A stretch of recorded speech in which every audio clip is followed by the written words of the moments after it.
Narito na ang top 10 plays sa ikapitong linggo ng NCAA Season 98 Men's Basketball Tournament. Simulan natin sa number 10. MJ? Kobe? Is that you? No! It's Will Gozum with his own version of the fadeaway J. Gozum, the fall away, and look at Gozum. Sa number 9, dito pa rin tayo sa laban ng biniled at JRU. Si Miguel Ocson naman pinakita ang kanyang malupit na reverse layup. Para naman sa number 8, galawang Renz Nocom tayo. Stutter steps, crossover, spin move, puntos. Dito naman sa number 7, Cade Flores, masyadong malaki, masyadong malakas, masyadong maangas. Here at number 6, back on the countdown is Will Gozum showing us some solid footwork and fundamentals. The way they're playing as Will Gozum announces his presence again. For our number 5 play, how about some defense? It's the All-Star Game MVP Nat Cosejo with the emphatic rejection. All just got rejected right here. And met up top by Nat Cosejo. Let's go to overtime at number 4. JB Bajío looking like a one-man gang going up against the entire Perpetual front line. What a show of power. Bajío's back, being crowded by 3 defenders.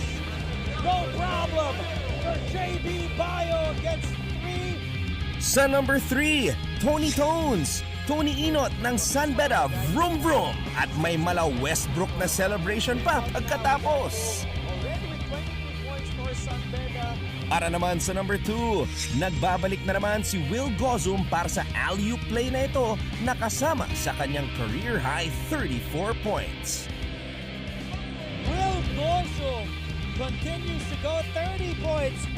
At para sa ating number 1 play, Mr. Fantastic Frenu drops his defender and sinks the 3 for a season-high 19-point performance.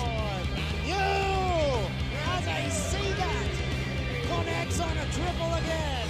At ayan po ang pinakabagong edisyon ng ating Awesome Plays. Hanggang sa susunod mga kapuso, tumutok lamang sa GTV para sa napakainit na basketball action sa NCAA Season 98.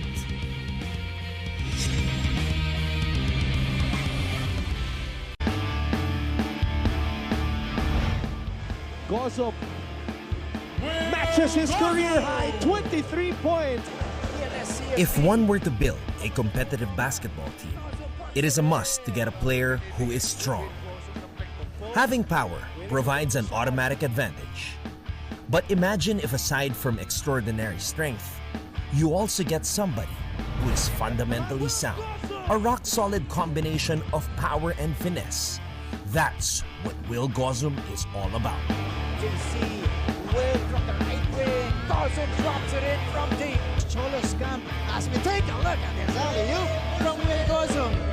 And in this game against the JRU Heavy Bombers, we saw the entire repertoire. Ito naman yung pick and roll, Kulyar finding Gozum when he's all alone. That's easy 2 points. To Gozum, lets it fly. Yes! Para sa tres! The 6'6" big man exploded for a career-high 34 points to go along with 8 rebounds, 2 steals, and 2 blocks to lift his team to victory. And if Will Gozum continues this type of performance on a regular basis, you can expect the Benil Blazers to finally end their 20-year Final Four drought.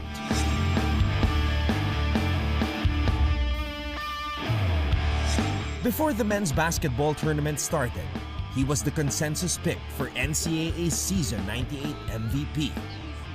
And if we were to give that award today, it is without a doubt that Will Gozum deserves to be recognized as the absolute best in the league.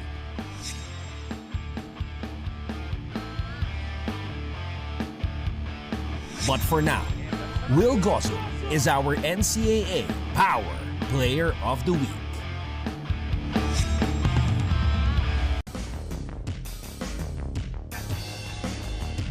Dito nangyayari ang kanilang mga preparasyon at dito rin kaya natin hahalukayin ang kanilang mga emosyon. Dugout raid na ba ito? Game on! ginagawa mo usually dito sa loob ng dugout ng Perpetual? Hindi po ako kumain ng lunch kaya kakain po. Yan, kumakain siya. So, eto ba, favorite mo ba to? Ano ba to? Kwentuhan mo naman kami. Fried chicken po, tas pork chop. Favorite mo ba yan? Opo, araw-araw po namin naulam to eh. Araw-araw po namin naulam to eh. Hindi nagpapalit. Nagpapalit din po adobo. Parang nagre-reklamo ka ata eh. From a rookie, we are now here with Richard Movida. Hi Richard, how are you? Good. Good. I feel like you're doing good because you're eating a lot right now. What are you eating? Just pork chop and fried chicken. Is that your favorite? We had no choice, but it was No choice. But if you had a choice, what would be your food for today? I'm kind of craving pasta right now, so yeah. You're craving for pasta. Is it carbonara or what kind? Yeah, carbonara will be fine. Alright, so what do you usually do for your pre-game ritual here inside the dugout? Usually just listen to music. Okay, listening to music. What kind of music? Do you have any favorite genre or favorite song or artist? Don't. Bryson Tiller. Wow, okay. I don't know that song, but good luck later, Richard. Okay, let's move on. Kamusta ka naman? Okay lang. Parang inaway mo ako kagabi ah.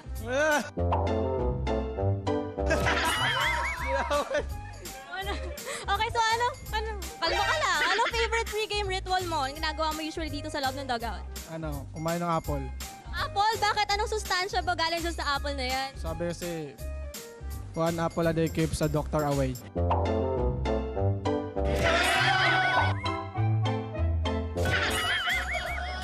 Okay, we are now here with Leon Martel. Ito, favorite ko to. Leon, bakit ka nakaupo dito? Anong ginagawa mo? Nagpe-prepare para sa game, nagpapatape para maiwasan yung mga ankle injuries. Pero ano pang ibang usually ginagawa mo pre-game? Una sa lahat, nagpapasalamat sa Panginoon, nagpe-pray. Kasi nga, sa mga gandang araw at saka sa bagong opportunity. Ganun po. Siyempre, hi naman kay Kuya. Minamasahe ko. Hi, Kuya. Hi, Kuya. Yung iba nagpapamasahe to si Leon sa'yo. Opo. Bakit mo pinagbibigyan? Napapagod ka. Hindi, okay lang po. Para sa'yo, kagaganda ng laro niya po. Win. Thank you ka naman kay Kuya. Thank you, Kuya Ace. Mahal na mahal po kita. Ayan, thank you so much, Leon Martel. Paano yung usually pre-game ritual na ginagawa mo? Wala lang, pinapahinga ko lang yung utak ko, kumbaga para makafocus sa game, ganun. So parang nagme-meditate ka ba? Oo, parang ganun lang. Okay, so pag nagme-meditate ka, anong iniisip mo? Yung Sample nga, sige, pikit ka, tapos pipikit, tapos... iniisip na yung kung anong gagawin sa game, mamaya. So mga ka-NC, kasama naman natin si Christian Pagaran. Siya yung namimigay right now ng mga jerseys and the shorts ng Perpetual ALTAS team. Why? Ba't ikaw naatasan dyan? Kasi po, para makatulong po sa kanila po. Oo naman, napaka-selfless naman to. Kaya nga Christian yung pangalan niya, no? Ikaw ba naglaban na? Hindi po, God. Naman. So parang ikaw lang talaga nagbibigay. Ito talaga laging task mong every game. Yes po. Kay Richard! Wow, para magdamit naman siya. Kay Cyrus ni Tura, a.k.a. The Virus. Tama ba? The Virus? Bakit ka nga daw The Virus? Sa ano po sa ligang labas po yun eh. Ba't namumula ka? Wala lang talaga. Sumasayaw! Okay, sige, tara! Tara! Halika! O, dali, sayaw ka. Game! 1, 2, 3!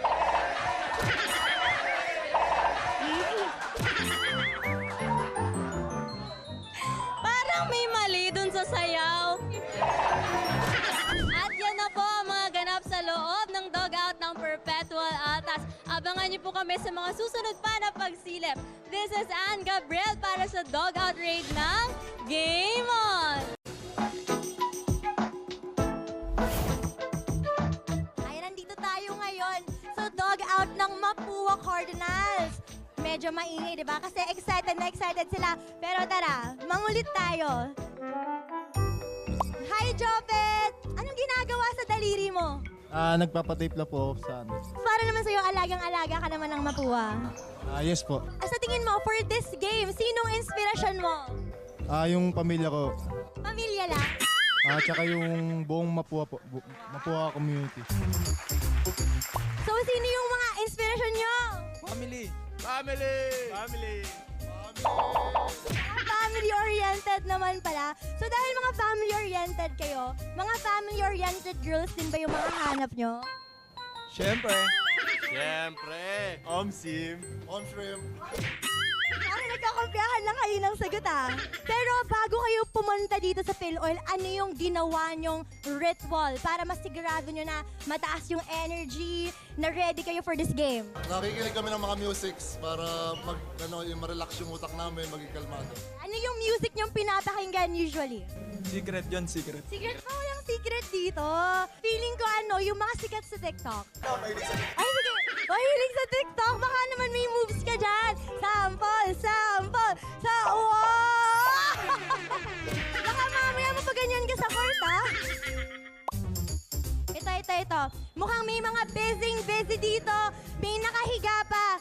Hello, Boots? Bakit nakahiga ka dyan? Relax lang. Ginagawa mo ba to every before game? Para ma-loosen up yung mind ko. Masarap naman higa mo dyan. Sarap. Mukhang nagme-meditate po. Hi! Yan, nakagambala ba kami? Pasensya ka na Anong ginagawa mo? Ginagawa ko is yung imagery na meditation. Focus ako sa game. Tuwing nagme-meditate ka, ano yung nasa isip mo? Kailangan ba klaro yung isip or nandun yung goal mo in mind? Una sa lahat, kailangan clear yung isip para makapag-focus sa game, then yung goal sa yung result ng game namin. Sige, pakita mo nga sa amin yung meditation pose mo. Wow! Ang galing! Kanina nung pinuntahan kita, sabi mo babanyo ka. Yung game ritual mo ba yon na kailangan ma-release mo yung mga yan? Oo, para magaan sa game. Magaan sige, yan po ang sikreto ng ating 3-point shooter. Ang tanong ko, sino yung inspiration mo coming into your next game? Siguro yung Mapua community. Kasi grabe yung support nila sa amin ng first game. Siguro susuklihan namin, double namin ng effort na ginawa namin ng first game. Talagang co-captain material to dahil malaki ang kanyang pinangahawakan na suporta from the Mapua community. Abangan nyo kami sa iba pang mga silip na eksena bago ang matinding bakbakan sa court. Ako si Chantal Laude at ito ang Dugout Raid. Game on!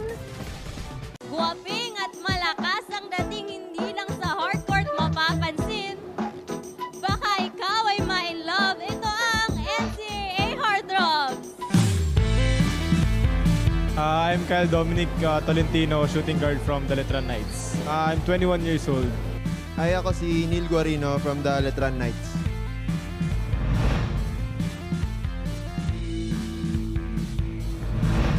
Tanong ko sa'yo, Kyle, ano ang style mo pagdating sa panliligaw?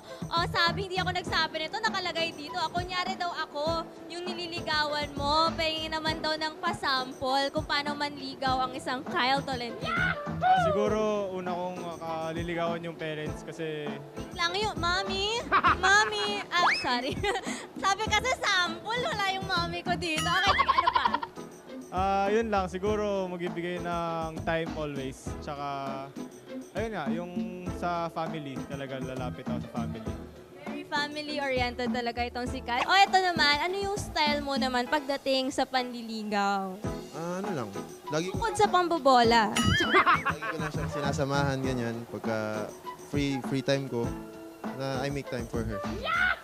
So talagang priorities. Kumbaga, sinushow mo sa kanya, isa rin siya sa mga priorities mo. Wow, okay, I love that. Anong mas gusto mong pet? Pusa or aso? Kasi ako, aso talaga. Kasi may phobia ako sa cat. Hindi mo naman tinatanong pero shinare ko lang. Ikaw? Ako aso din kasi yung nanay ko may phobia din sa pusa eh. Kaya aso na lang. Alam nyo na, close sa family. Parehas kami ni Mami. Tapos, parehas kami ng pet. Alam nyo na, close kami ni Mami. Ni Mami, hindi siya. Pusa. Why? Bakit pusa, hindi aso? Kasi para sa akin mga pusa, ano sila eh, low maintenance eh. Hayaan mo lang, pakainin mo lang, hindi mo na kailangan ipag-groom, ganyan. Hindi ganun ka needy and clingy, no? Okay, so pusa. Okay, next. What makes a person for you beautiful or handsome, Kyle? Siguro yung simplicity ng isang tao, yun yung para sa akin, yun yung nagdadala sa pagiging maganda niya. Mga basketball player talaga, ang galing mambola. Yung mga ganyang linyahan, sincerity. Wag ako. Joke. Yung personality niya, tsaka kung paano niya dalhin yung sarili niya. So, hindi daw necessary na parang physically maganda or gwapo, di ba? Ano ang hinahanap ni Cal Tolentino sa isang babae? Parang natanong ko na to kanina, pero sige, baka aside from being family-oriented, physical naman, oh. Meron ba? Siguro yung, maputi, tisay, tsaka matalino. Tisay? Okay. Feeling meron. Siguro yung halos kaparehas ko na personality, yung tahimik, ganyan, ma-shy. Pero pagka kinausap mo, makulit pala, ganun. Parang girl version mo, no? Diba? Importante yun, no? Parang soulmates mo ba? Yung ikaw na ikaw rin. Wow! Advisor. How do you say I love you without saying I love you? Siguro yung yung pagbibigay mo ng time and effort sa isang tao, dun mo mapapakita na mahal mo yung isang tao. Sarap naman pala daw magmahal ng isang letranistang Kyle Tolentino. Kapag pinagsisilbihan ko siya, ganyan, acts of service, ganyan, dadala ko siya ng pagkain, ganyan, pahinga kami. Then, mga acts of service lang, kahit simple lang, basta pakita ko sa kanya na I care for her. Ramdam na ramdam ko na may pagiging caring nitong si Neil.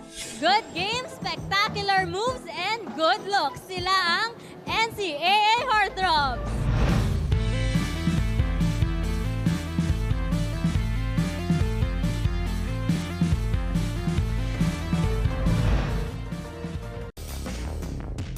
Guwapings at malakas ang dating, hindi lang sa hardcourt mapapansin. Baka ikaw ay ma-in love, ito ang NCAA Heartthrobs. Hello, I'm Vincent Greg Cunanan, 22 years old, guard from LPU. I'm Gail Patrick Montaño, small forward, 22 years old ng LIVESTREAM Pirates. Siyempre, gusto naman namin malaman, ano nga ba ang ideal girl for you? Yung simple lang, tapos siyempre bonus na lang kung may itsura, tapos mabait. Yun. Siguro yung taga Cebu, tapos yung probinsya, tapos mabait, siyempre, mapag-alaga. Paano naman sa ideal date? Siguro travel, Siargao. Anong gusto mong gawin sa Siargao? Siyempre, beach and yung mga ganap sa gabi, gimmick yun. Gusto naman namin alamin, paano ba manligaw ang isang Vincent Cunanan? Pakilala mo na agad sa parents para may pressure. Bagong style yan ngayon, pakilala agad. Dinadalan ko ng food, nag-movie Food yung love language mo. Siyempre, alam na namin ang basketball life mo at alam na namin kung paano ka gumalaw sa court. Pero ano pang ibang hobbies mo bukod sa basketball? Siguro, bonding na lang with family, ganun. Kasi, puro basketball yung ginagawa ko dito sa Manila. Tapos, province, pag-uwi ko dun, bonding na lang with family, friends, ganun. Mahilig ako matulog eh. Tapos mag-ML, yun. Paano yun? Mahirap ka maging boyfriend kung lagi kang tulog. Okay lang, at least busy sa tulog at ML, di sa ibang bagay. Yun naman pala. So, hindi na kailangan mag-alala. Gusto rin namin malaman, isa ka bang pet person? Meron ka bang aso or pusa? Yes, meron akong dog. Anong name ng dog mo? Aubrey. Na sasama ko siya pag-workout, pero wala siyang kalala. Kasi malayo din ako kay Aubrey. Mga parents ko lang yung nag-aalaga dun sa aso. May aso pusa kami sa bahay namin pero mas ako sa aso. Sa aso ako. Pagdating naman sa person, para sa'yo, ano yung nakakagwapo o nakakaganda? What makes a person beautiful? Yun nga, magalang, mabait, tapos yung simple lang, walang arte, ganun. Attitude. Yung attitude. Looks before personality ka ba? Minsan. Pero gusto naman namin malaman, ang isang Vincent Cunanan, paano nga ba magpapakita ng pagmamahal without saying, I love you? Siguro, sinasama ko siya sa lahat ng mga games ko, ganon.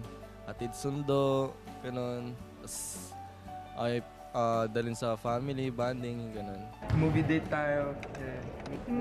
Quality time.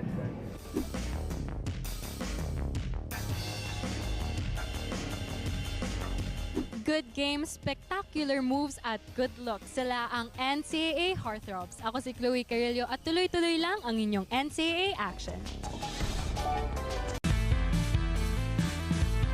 Dito nagaganap ang mga preparasyon at ngayon, hahalukayin natin ang kanilang mga emosyon. Dugout raid na ba? Game on! Para tayo nasa loob ng gym, no?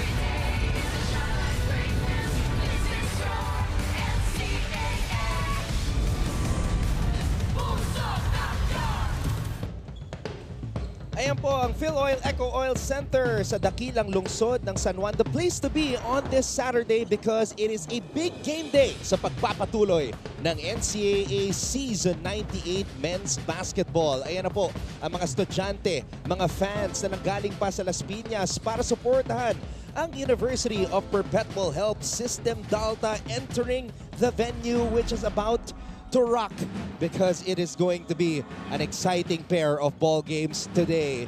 Perpetual will be taking on the LPU Pirates in our first game, and following that contest between Jeff Egan and Macleod Guadagna, mapapanood natin the big one, the battle for number 1. It is the Benil Blazers taking on the Letran Knights, a mammoth matchup that will be featuring one of the best rebounders in the league, Luis Sangalang, at syempre ang ating leading candidate for most valuable player, Will Gozo. This is all seen live on GTV and all over the world via GMA Pinoy TV. At nice din po namin batiin ang lahat ng ating mga kapusong nakatutok sa NCAA Philippines, sa YouTube at sa Facebook. At syempre, follow nyo na rin po for all the information about sports ang GMA Sports PH sa Twitter at sa Facebook. Mabuhay Pilipinas! Ako po ang inyong lingkod, Anton Rojas, reunited once again with Baby Bear, Andre Paras. Hello, hello. Good afternoon and another exciting weekend for NCAA basketball.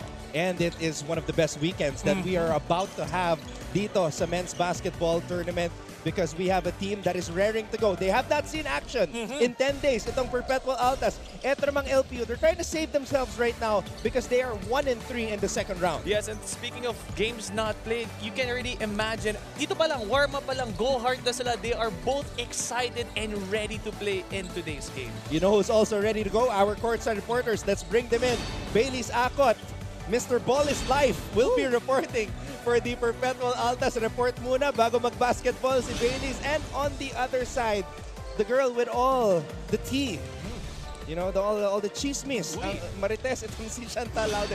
Joke lang, Chantal. Chantal and Bailey's will be giving us all of the information, the inside scoops from both sides later on. Pero eto nga, Dre, you can only imagine itong energy ng Perpetual, not playing for 10 days. 10 days. So rust might be a factor.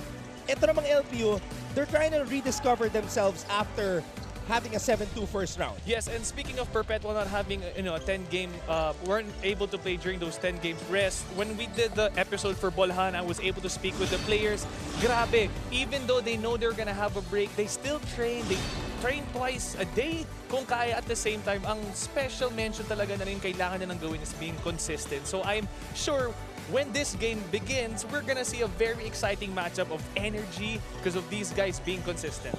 Nakikita natin kung saan nakapwesto ngayon ang LPU at ang Perpetual. At balita ko, Dre, ginising nyo daw ni Papa Bear itong Perpetual Altas. Kaya hindi lang practice, meron pa silang feature sa bolahan. Tama, and I'm not sure if the episode has aired yet, but I can't wait for you guys to watch it. Grabe, watching them right now on the court, very game face, aggressive, pero off the court, ang babait nila, very welcoming, and of course, very exciting to watch.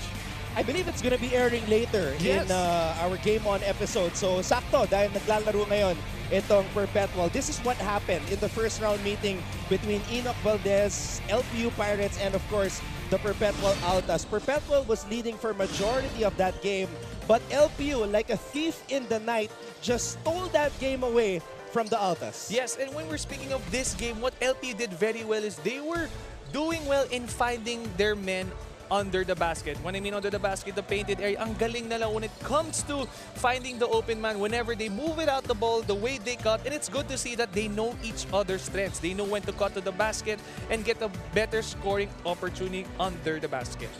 We're seeing here Jello Razon had 18 points for Perpetual in that game. And the reason why I'm mentioning that is because when we backtrack to the last game of the Perpetual Altas, mysteriously, Jello Razon just had a 2-point outing. And if you're a player of the caliber of Jello Razon, you cannot have that type of performance because you're surely gonna lose. That is true. And yung maganda dito, the way they were hitting their shots from outside, and the reason they also, they kind of had it at the first part, but second part, bumaba yung laro nila. It's because of the consistency of the way they played. They needed to do better when it comes to defense. They do well in closing out, pero yung kailangan nila yung communication in their help defense kasi they're being attacked too many times inside the basket or inside the paint. And speaking of attacking, they're going to have to do a good job preventing the attack of the Pirates today because that's what the Pirates thrive on, their defense, which leads to offense. Now, Coach Mike Sagigit historically is known for his magic bunots. Last season in the play-in game against the Blazers, pinakilala niya si JP Boral. Pero sa kanilang huling laro kontra sa Mapua, nagpakilala itong rookie guard na si Carlo Ferreras. He was in the house and he scored a career-high 22 points. Yes, even if they lost that game, ang ganda ng pinakita ni Ferreras. And this is something you want to see in today's game as well. You need to see the energy that can be contagious throughout his teammates. And I won't be surprised if this is the same numbers we will see later kay Carlo because of his consistency in his game. I'll correct myself. Carlo Ferreras is actually a sophomore already, rookie season earlier this year in season 97. Now, let's bring back in Bailey's Akot na nakausap kanina, itong sophomore guard na si Carlo Ferreras. Bailey's, what do you have for us? Yes, Anton and Andre was able to talk to the man with a career high, Carlo Ferreras, who is a product of Pampanga and who usually comes off the bench for the Altas, is now part of the starting lineup for this game. Natanong ko si Carlo what led him to his career high performance. Sabi daw niya that prior to that game a day before, kinusap siya ng kanilang head coach na si Coach Mike Sagigit, give him a pep talk, giving him the green light to shoot, just play your game, basically giving him the confidence that he needed. And from then on, Carlo was more lax and he had less pressure at tumaas yung kanyang kumpiyansa at yun yung feeling niya kung ba't siya nakakuha ng career high. And although talo sila last game, hindi siya gaano kasaya but he looks to carry over his performance to this game versus the LPU Pirates. And to start with defense because offense will come. Anton and Andre? And that's one of the things about any player in the collegiate basketball scene, Dre. When you know that your position on the team is secure and your coach has confidence in you, napakalaking bagay sa kumpiyansa ng bata. That is true. Even though it's very humble to see that he did so well when it comes to his numbers, the way he played, he still knows it's still a team sport. He needed to involve his other teammates. So I'm really excited to see how he could do that later in today's game. It's gonna be a great challenge for Carlo Ferreras because maraming mga gwardya, mauutak, mababagsik, matatalino itong LPU Pirates, and in their last game, medyo nahirapan sila kontra sa defending back-to-back champions na Letran Knights. The game was actually within their reach, but in the end, experience, yun yung nagdala kina Luis Sangalang. Tama. And dito sa LPU during their last game, when we watched it, when we saw it, they had a hard time attacking the defense. They are known to attack, they are known to attacking the basket, attacking the paint, but they had a hard time doing this. But they were able to play the defense with their outside shots. So they were lucky enough to get those tough shots in.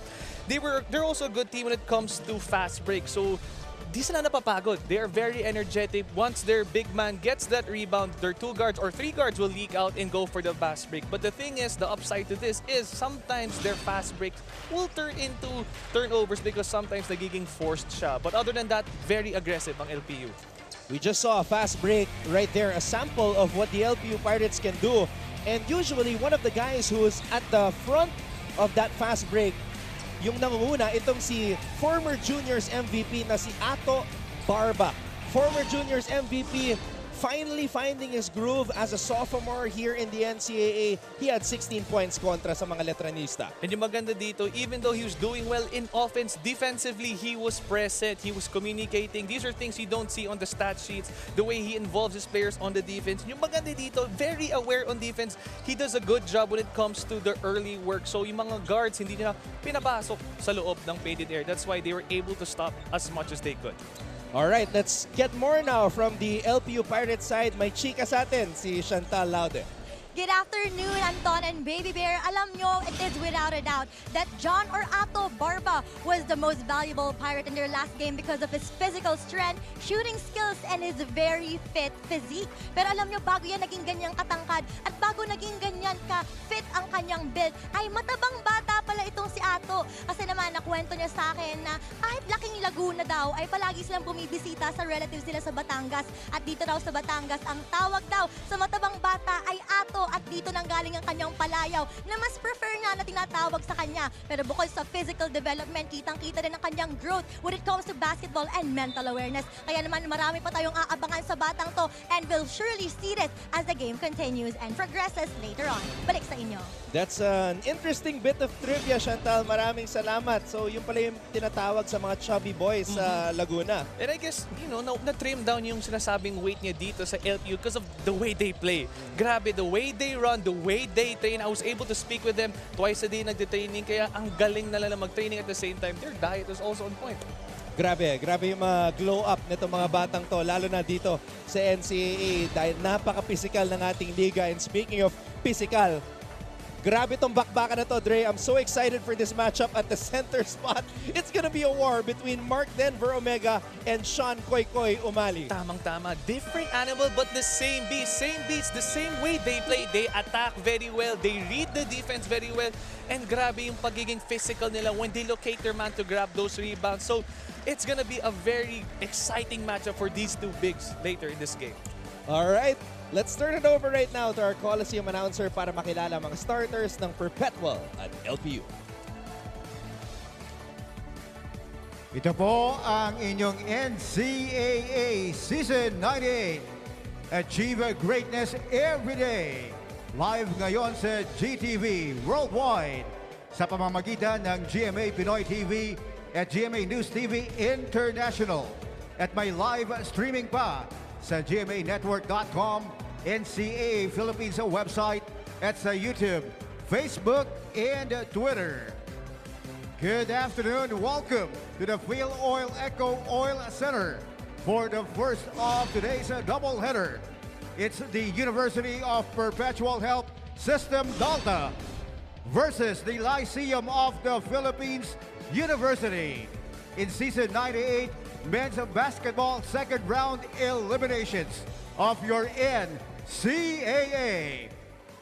Let's first meet the starting five of your Perpetual Health Altas. At guard number 6, Carlo Ferreira. Wow, Carlo Ferreras earning the start para kay Coach Mike Sagigit. This is a surprise for us, but it just goes to show that if you're able to perform and put up the numbers, your coach will reward you. Tama, and it's a really good thing for him to be doing this because it shows they are going to be starting strong. And who wouldn't want to start strong after not being able to play that long? 10 days to be exact, and I'm also seeing a fresh new look para dito kay Jello Razon. Tingnan natin kung magbabounce back itong si Jello. Again, he had 18 points in the first round against LPU, but in their last game, he had just 2 points. Sila po ang mga mangunguna, sa koponan ni Coach Gilbert Malabanan. So, Maclod Guadagna will be coming off the bench today. We have Cañete, Tolentino, and Tabora, our referees. NCAA's very own, our commissioner,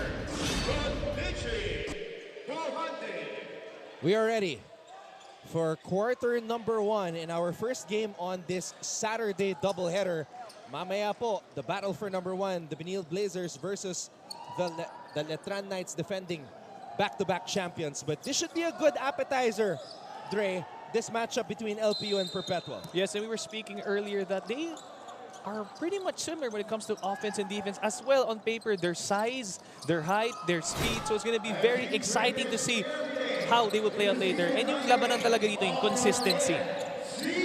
LPU wanting to return to the Final Four after missing out on it during the previous season. Jeff Egan, he's been riddled with injuries this season, but that jumper looked smooth.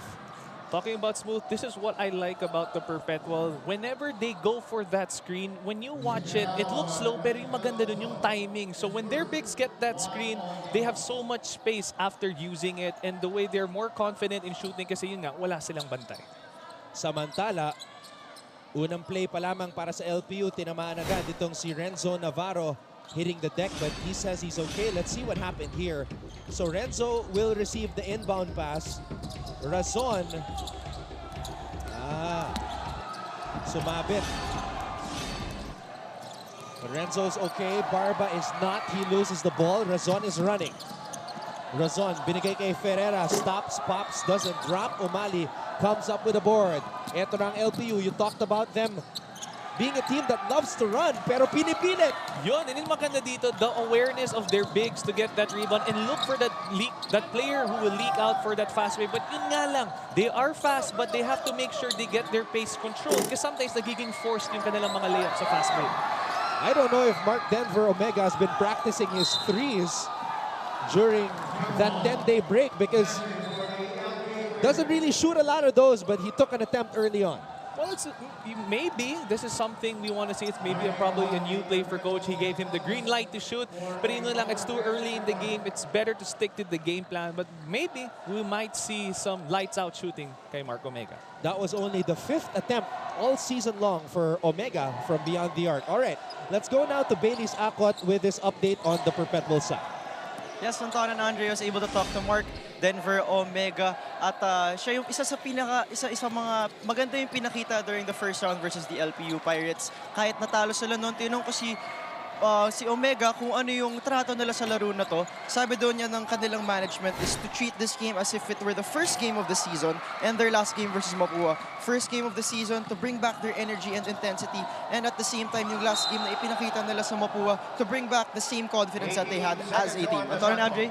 Wow, that first game seemed like ages ago. September 11, that was a dominating 84-60 win against JRU. And yeah, that was an early statement for Perpetual. And speaking of statement, the way Umali played defense earlier, ang ganda talaga ng timing niya sa kanyang defense. Mark Omega was there early to receive the ball in the paint. Pero yung maganda ginawa dito ni Umali. Ng early work, was able to defend well. And for his reward, he defended very well as well. And Enoch Valdez just got a block na inspire ata sa block ni Umali kay Razon. He blocked Ferreras. So that's good defense on the LPU side. This is Renzo Navarro missing from close range, pero mananatili ang bola sa mga Pirata. If you're Perpetual, you are lucky enough that their shots are not going in right now. Pero yung maganda kasi dito sa LPU, the way they attack the paint, this is what they're known for, being aggressive. So Perpetual will need to do a better job in doing early work and not making them receive the ball inside. Renzo throws the ball out to Enoch. Valdez, sharp three-point attempt. Under goal stab is good for Montaño. And now let's go to Chantal Laude, who has this report on the LPU side. Gentlemen, alam naman natin kung gaano ka-tight ang schedule sa ating basketball season. Kaya medyo nanibago raw ang ating mga Pirata dahil 1 week ago exactly ang kanilang huling tungtong dito sa arena against Letran. Pero alam nyo, naging pabor daw ito para sa kanila because after back-to-back losses, they took this time to rest, step back, and reassess kung bakit nga ba sila nahihirapan. Sa kanyang heart-to-heart talk with Coach Gilbert Malabanan, napansin daw nila na during the first round, everything was going their way. Pag may mga gustong shoot and shots, ay nagagawa nila. Pero ngayon, medyo struggling daw ang kanilang pointers to get their looks. Kaya mas kailangan daw nilang matuto kung paano mag-adjust and adapt between things na when things are not going as planned. Pero ika nga ni Renzo, from their struggle, mas nakikita and lumalabas daw ang kanilang character na maging determined and committed. Kaya abangan natin yan. Kaya balik muna sa inyo, yan muna from the LPU Pirates. Wow, and speaking of being aggressive and gustong bumawi, itong Mark Omega, he needs to make up for his last shots, especially he's doing well under the basket, fishing for those fouls, pero his free throws, he needs to make those because they're very important early in this game. Omega, only a 55.1% free throw shooter as we see. Ato Barba knocked down a triple to put LPU on top 5-2. Barber shooting very well and making tough shots look easy. It depends on what defense Perpetual gives him. Talagang he can read it very well. He can attack or he can do that pull-up jump. Egan. No look pass to Omega against Umali. This is the matchup that we are looking forward to seeing. And you gotta like the options of Perpetual because instead of having a big man popping out, they have both men inside the paint. Kaya they have so many options to choose from under the basket. Meanwhile, Renzo Navarro swishes that one from the top of the key. Back and forth action ang ating napapanood dito, Dre. And liking what I see with Perpetual, they are attacking the basket, giving justice to the defense of LPU. Ayan na nga, ang sinasabi ko, Mark Omega finally attacking the basket and not falling in love with the outside shot. Wow, that's something that I never thought I'd see. Umali getting faked out from the three-point line by Mark Denver Omega. And speaking of the first time, I've never seen Mark Omega use those shot fakes because he usually is the facilitator of the offense, hands off, looks for the cutter, but I think he's reading already the defense of Sean Umali. Kaya ang ganda ng atake niya on that play. 6 minutes and 1 second remaining here in the first quarter, and it's already an intense ball game as expected. You just saw some of the highlights. Omega making his presence felt. Navarro. Binigay kay Barba. Barba, quick trigger. Back-to-back triples for Ato Barba, and Perpetual calls time. LPU leads them 11-6.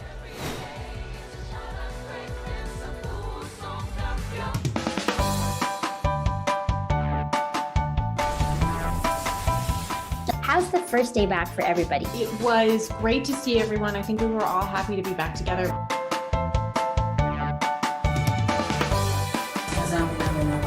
We will never get lost because we have our parents. Kumusta, Alexandra? Salamat at nakapunta ka rito. Come with me for a tour of the world's biggest IKEA store. Being a PWD kasi in the Philippines is quite difficult. Ah, yun yung engineer nyo. Babae pala. Bakit nga ba tila nabura sa kasaysayan ang sistema ng pagsusulat na ito? Always stay. 5 minutes and 43 seconds remaining in the first quarter as we see the hot shooting from Ato Barba. Ang ganda dito yung mga options ng LPU. If Sean Umali or their bigs cannot attack, they have a threat outside, which is Sean Barba. And it's early in the game for him to be connecting these shots, so it's going to be a scary sight for Perpetual. So they need to do a better job in locating and closing up the shooters of Perpetual. And here's the thing, Andre. John Barba's actually not known as an outside shooter. Prior to those two makes, he was only 6 out of 26 from beyond the arc. Well, this is what happens when you get that long rest, that extra work in. So Perpetual really needs to adjust their defense on LPU. This is what he does.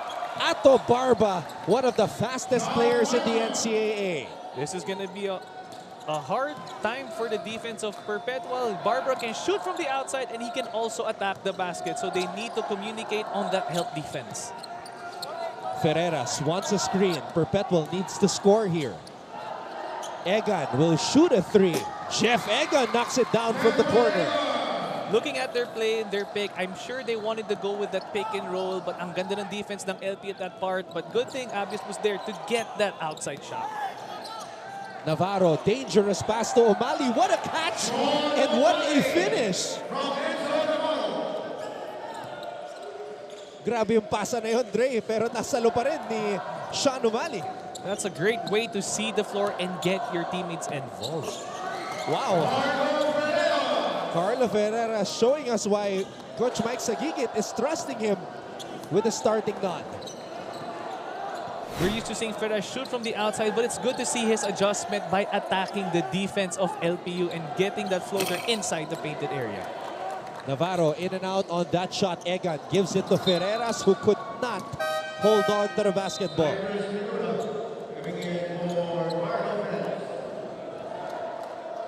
Just looking at the defense of LPU in the fast break, because LPU, they are known to be very good when it comes to fast break. So alam nila ang pwesto ng Perpetual pagdating sa fast break. Kaya na-bother dun ang Perpetual pagdating sa kanilang fast break. Ang ganda lang close out at the same time yung kanilang early work. Montaño posting up Razon. Navarro binigay dito kay Valdez. Valdez short on that shot. I'm surprised, Anton, that we're seeing Valdez shoot from the outside when he is very well known in attacking the basket or at the same time just cutting and getting open. He does well in moving without the ball. He's a player who can't create when he has the ball, but does more. He's more aggressive when it comes to receiving the ball inside the paint from cutting. We'll take a break. We have 3 minutes and 50 seconds remaining in the first. LPU up by 5. Are COVID-19 vaccines safe? What is climate change? Because information is crucial, we're giving you all the facts that you need. Anong mga lugar sa Pilipinas ang COVID-free? Introducing Need to Know, a weekly explainer series from GMA News and Public Affairs. Here's what you need to know. Here's what you need to know. Here's what you need to know. Watch Need to Know, available on GMA News Facebook page and our YouTube channel.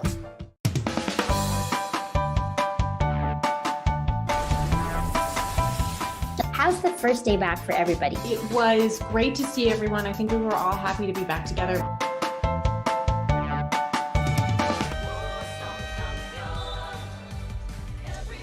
Tama ba yung nakikita ko? Yung pangalan ng ating halftime performer, Anton Paras. Wow! It's like, I think they want us to perform. I don't mind. Sige, halftime will see us there. Anton Paras, why not? Joke lang. Meron po talagang Anton Paras maliban kay Anton Rojas at Andre Paras. Okay? Kami po ito. We're here, hindi kami perform, pero pangalan pa lang alam mo ng good looking eh. I mean, I want to be humble, pero grabe. The looks on that kid, tamang-tama. So ayan, abangan po ninyo, Anton Paras magper-perform at the half. Samantala, Navarro mula sa labas, bitin. Balik ang bola sa Perpetual. Razon. He has got to come up with a big game today. Cyrus Nitura, atake. Nitura, oh, what a move! Razon indeed needs to come up big in this game, pero even though he's not getting his touches offensively, he is there to see the court very well, and what a way to include his teammates in the play. Valdez. Navarro. Barba. Can he hit another one? Yes, he can! Feeling ko nag-extra work silang dalawa ni Maclod Guadagna kasi yung shooting ni Guadagna nalipat kay Barba eh. Exactly, and when you look at Barba, he's not known to be shooting lights out when it comes to games, pero it is much well needed in this game, and I have a feeling the Perpetual did not scout this properly. So what they need to do right now is put a body up on Barba. They've got to adjust knowing that Barba can hit it from the outside now as we see Razon. Razon. Pinasa dito kay Abis. Abis throws the ball out. Recovered by Egan. You can see Perpetual struggling to get their offense going because LPU is doing such a good job in being inside the paint and locating the man and pushing them out and doing that early work. And you can see, Andre, itong si Jeff Egan is still a little bit awkward sa kanyang movement as we see this nice move by the rookie, Cyrus Nitura. Jeff Egan, prior to the season, was dealing with 2 Achilles injuries as we see this triple from the corner from Barba. That's tough to hear about the Achilles. That's what we need to move around, but I'm glad to see him doing well and well recovered in today's game. Hindi siya masyadong nakalaro sa first round, itong captain ng Perpetual. That's why you see that he's not really moving the way he used to in season 97. Pero this is a good sign. It's a good sign indeed. And speaking of someone who's not moving that well is Valdez of the LPU. We know him as a player who loves to cut, loves to create. So I'm excited to see how he plays out when he gets put back in the game because we know him to be very aggressive. So hopefully he gets that spark and fire back into today's game. You know, a lot of good things happen for LPU, Dre, but Perpetual has quietly creeped back into this game and nobody checking Maclod Guadagna. Just got in the game. You have to be aware of the substitution, especially if Maclod gets in the game because he is known to run on that break and he's such a good leak out player as well. And if I'm not mistaken, this is the first time that he's playing without the mask. John Barba able to draw a foul. Without the mask, I guess you can say he's fully healed or more confident in playing without it. So I won't be surprised if he keeps on attacking the basket because of his aggressiveness. Reverse layup by Maclod Guadagna, also a former junior Pirate who was a Mythical 5 member along with John Barba, as we see Mark Denver Omega.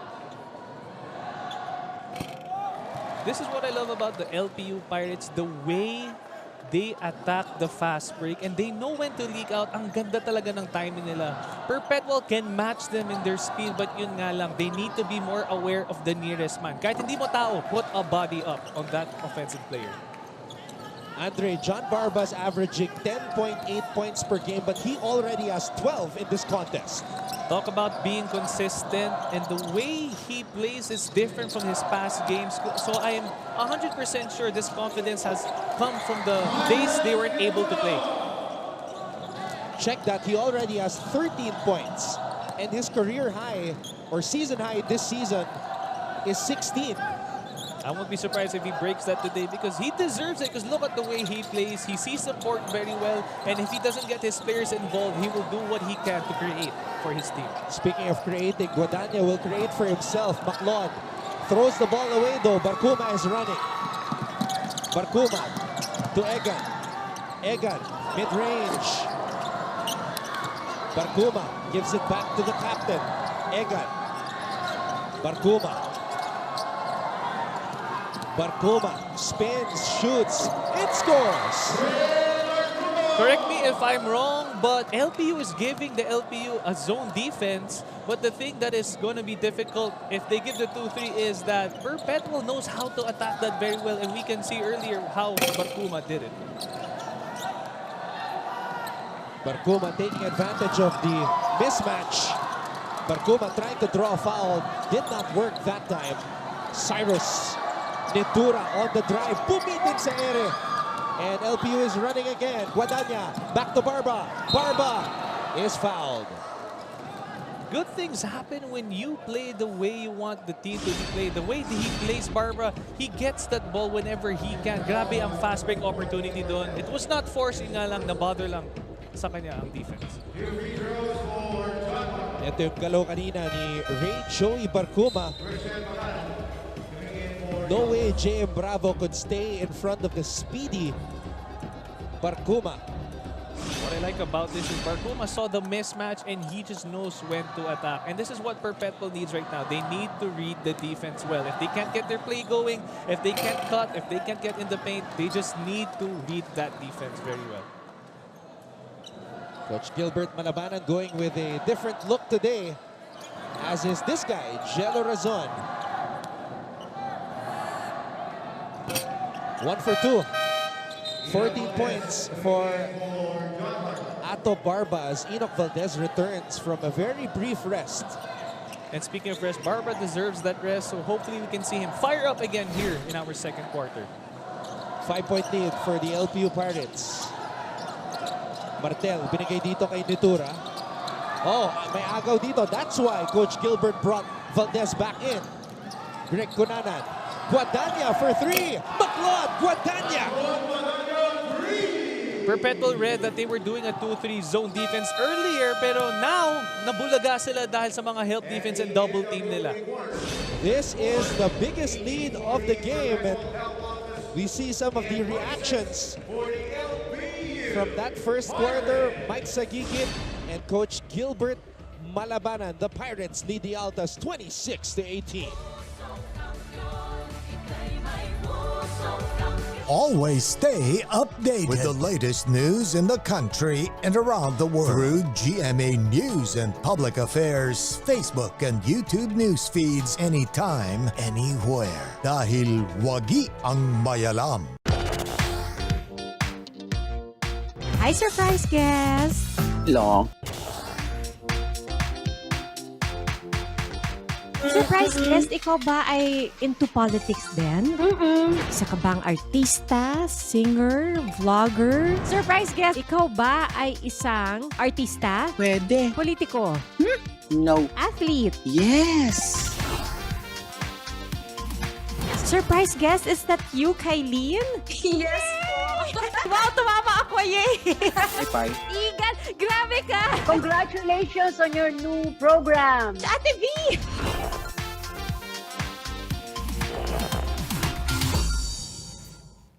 Nagbabalik po kami dito sa loob ng Phil Oil Eco Oil Center sa lungsod ng San Juan para sa bakbakang Perpetual at LPU. Anton Rojas alongside Andre Paras, and we also have Bailey Acot and Chantal Laude reporting for UP, HSD, and LPU respectively. Now, Dre, you notice na tumatakbo itong LPU. They have 10 fast break points while Perpetual has none. Exactly. And yung maganda dito, LPU can set if they wanted to, pero ang ganda kasi ng defense nila. That's why they are rewarded those fast break points. Some shots can go in because we know them for being aggressive. Sometimes it's forced. But Perpetual, on the other hand, needs to match their energy. They are also fast. They do well in fast breaks. But yun nga lang, ang galing magbasa ng defense ng LPU. They all run down, not just one, but all players go down on safety. Second quarter officially underway. Egan, binigay dito kay Barcuma. Bounce pass to Flores. Flores hands it off. Jumper on the way. Nothing there for Pagaran. Conanan, wild pass to Maclon. Guadagna inside to Bravo. Back to Guadagna. Guadagna for three. Maclon, Guadagna. Pure confidence on that shot. I guess it does help that without the mask, he can see the ring better. If I'm not mistaken, that's his second three in this game. So hopefully he doesn't put the mask on later in the game. 2 out of 2 from beyond the arc for shooter McLeod. And the thing is, he was from way outside the three-point line when he released the shot. And also with McLeod, we know him as a player who loves to attack the basket, who loves that body contact. But in today's game, he's shooting from the outside, and it's a smart move because Perpetual is giving him a difficult time in attacking, but he makes them pay by shooting from the outside. Guadagna. Bravo. Conanan. Guadagna. 5 on the shot clock. Guadagna lets it fly. Valdez. Di tumama sa ring, so that's a shot clock violation. Looks like the play was going to go back to McLeod, but Bravo just lost the ball in a few seconds there. But hopefully sa next play nila, ma-execute na lang tama ang kanilang play. Makibalita muna tayo sa Perpetual side. Balikan natin si Bailey Acot. Anton and Andre coming off the huddle, Jeff Egan and Jello Razon reminding the team na kung anong dapat nilang takbuhin sa depensa, also their rules and principles on defense. Jeff Egan, remind yung kanyang teammates na huwag tayong matakot against the Pirates, at nakausap ko rin si Jello Razon while he was on the bench kung bakit daw sila nagtitrail. Sabi ni Jello, it's because nanggigigil sa lahat, nagkakanya-kanya. They need to go back to the system and stick with it. Anton and Andre? Agree with that, Dre? I agree. Right now, they are sticking to their play, their system. Flores attacking the defense very well. He read it. Wala nag-help in attacking niya. And this is what Perpet was known for. Their bigs know how to attack. They have good ball handling. If they can shoot from the outside, they will really attack. So I do agree with what Razon said, that they need to stick to the system. Now, one thing that's got to happen is Razon's got to happen, because he's played 7 minutes, only took 1 shot, still without a basket in this game. Exactly, and we know Razon is a very good ball player. Right now, I can see him trying to get open, trying to make his shots happen. So hopefully, it does pull through in today's game. So all he needs right now is consistency. The talent, the hard work, strength is right there. Consistency lang talagang kailangan ni Razon. Razon averaging 9.8 points per game. The leading scorer on the Perpetual side. Let's go back to Chantal Laude for this report on LPU. Anton and Andre, sa last 2 games ng LPU Pirates, naging tahimik itong si McLeod Guadagna. Ito raw pala ay dahil meron siyang inindang sakit sa kanyang right pinky finger at right shoulder na kanyang dominant side. Pero ngayon daw, mas ganado siya na lumaro at gamit ang kanyang mindset to never force the ball, mukhang nababawi niya talaga. Ito daw kasi kapag kusang dumadating sa kanya ang bola, it is a potential great find or a potential great pass that turns into a potential great shot. At alam niyo ba, he happily shared to me na he feels fulfilled and honored when he inspires younger people to play basketball. Napuwento niya kasi sa akin na in-invite daw pala siya mag-motivational talk sa isang ligang labas. At after daw nito, maraming nag-chat sa kanya na idol daw nila siya. Meron pa nga isang bata na ang kanyang jersey number ay number 7 dahil yan ang jersey number ni McLeod. Yan muna sa panig ng LPU Pirates. Balik sa inyo. At marami pang may inspire na bata. Itong si McLeod Guadagna, he's only a sophomore, but already showing great improvement from his rookie year. And 12 rest for Macleod. No mask. So, yun nga, hopefully he doesn't wear it later because he can see the court very well. And speaking of Macleod and his team, they're actually doing a much better job in setting plays and getting everyone involved. Bravo. Konanan susubok mula sa labas. Ooh. I just noticed here, once a player shoots from the LPU Pirates, nobody wants to locate their nearest man. Nobody wants to box out. They're lucky enough the ball went out of bounds, but they need to actually, no, not actually, they really need to look for body and get that rebound. Kasi importante talaga ngayon. Oh, wild pass. Napunta kay Valdez. Valdez gets the ball back. Bounce pass to Larupay. Larupay binigay kay Peñafiel. Peñafiel, inside pass. Bravo with the finish. Now that's how we know the LPU Pirates. They are known to be attacking the paint, being aggressive the way they got. So it just so happens dito lang sa second quarter nangyayari yon. If they are more consistent in attacking and cutting, moving without the ball, more of this will happen for them.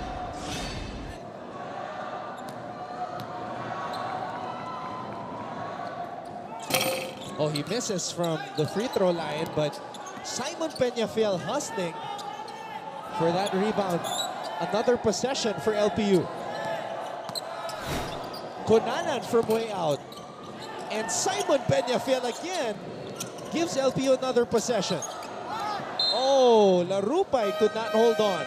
What I've noticed here sa kanilang offense that I've just seen right now was the horns. They had both 4 and 5 man on the top of the key to screen for their guard. But when you do a horns offense, you have to wait for the big man to either roll or pop out.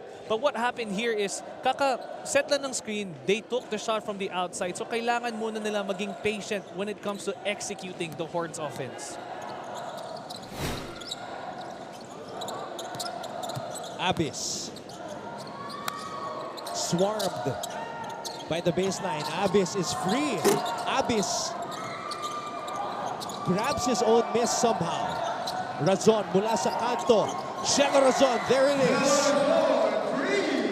Jella Razon just needs time to warm up, and what a way to get his first score or first shot from the outside. Cuts the LPU lead to 10. Peñafiel back to Renzo. Navarro. Umali steps back for 3. Navarro with the board. Navarro back to Umali. Umali. Peñafiel. Simon. Rebound. Jun Roque. Now that's what you want to see. Perpetual already gave LPU the 2-3 zone. They wanted them to take the shot outside like Sean Umali did. So all they need to do is secure that rebound. Roque. Against Navarro. And 3 in the key. 3 seconds violation. Timeout LPU Pirates. LPU calls a timeout, and when we come back, Montaño and Barba will return for the Pirates. Hi, I'm Howie Severino. My colleagues and I developed this idea of creating a podcast as a safe space for sharing insights with leaders and interesting people across diverse backgrounds. I've been a journalist for 33 years as a newspaper reporter, news anchor, online editor, and documentary maker. But podcasting is fresh territory for me.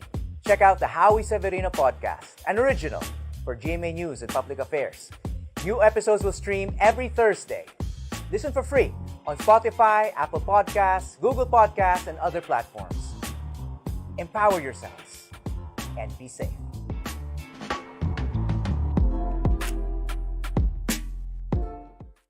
Our COVID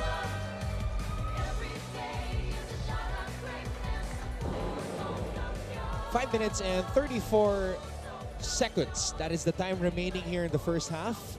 LPU having solid performances so far from Ato Barba. He's got 14. Macleod Guadagna's got 8. Barba just returned to the game. Guadagna on the bench. And here he is. Ato Barba. Double team comes. Umali. Montaño. Oh, what a cut by Peñafiel. Now that's a beautiful play. What a way for Sean Umali to set up that play. Once he gets that ball on the post, automatic, may magda-double team. And when that happens, another man will be open. And so happens, meron nga naging open doon dahil someone was able to cut because someone did not defend well. So yeah, that's how you get rewarded when you cut and move without the ball. And Peñafiel responsible for multiple additional possessions for LPU today. If I'm LPU right now, I would stick to this play by setting up the post player because when they get that ball in the post, they know it's a threat. Kaya nagkakagulo ang Perpetual sa defense, so they need to move without the ball.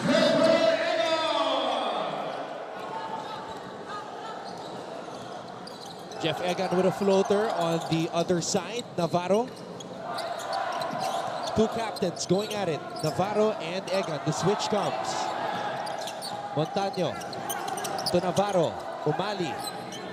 Navarro. Navarro with a spin. Navarro loses control. A different play there sa side ng LPU. We did not see Sean Umali posting up. We're just seeing Navarro attack the basket, which is good. That's his game. But sometimes when you attack that too many defense, chances are nagiging forced ang inyong tira.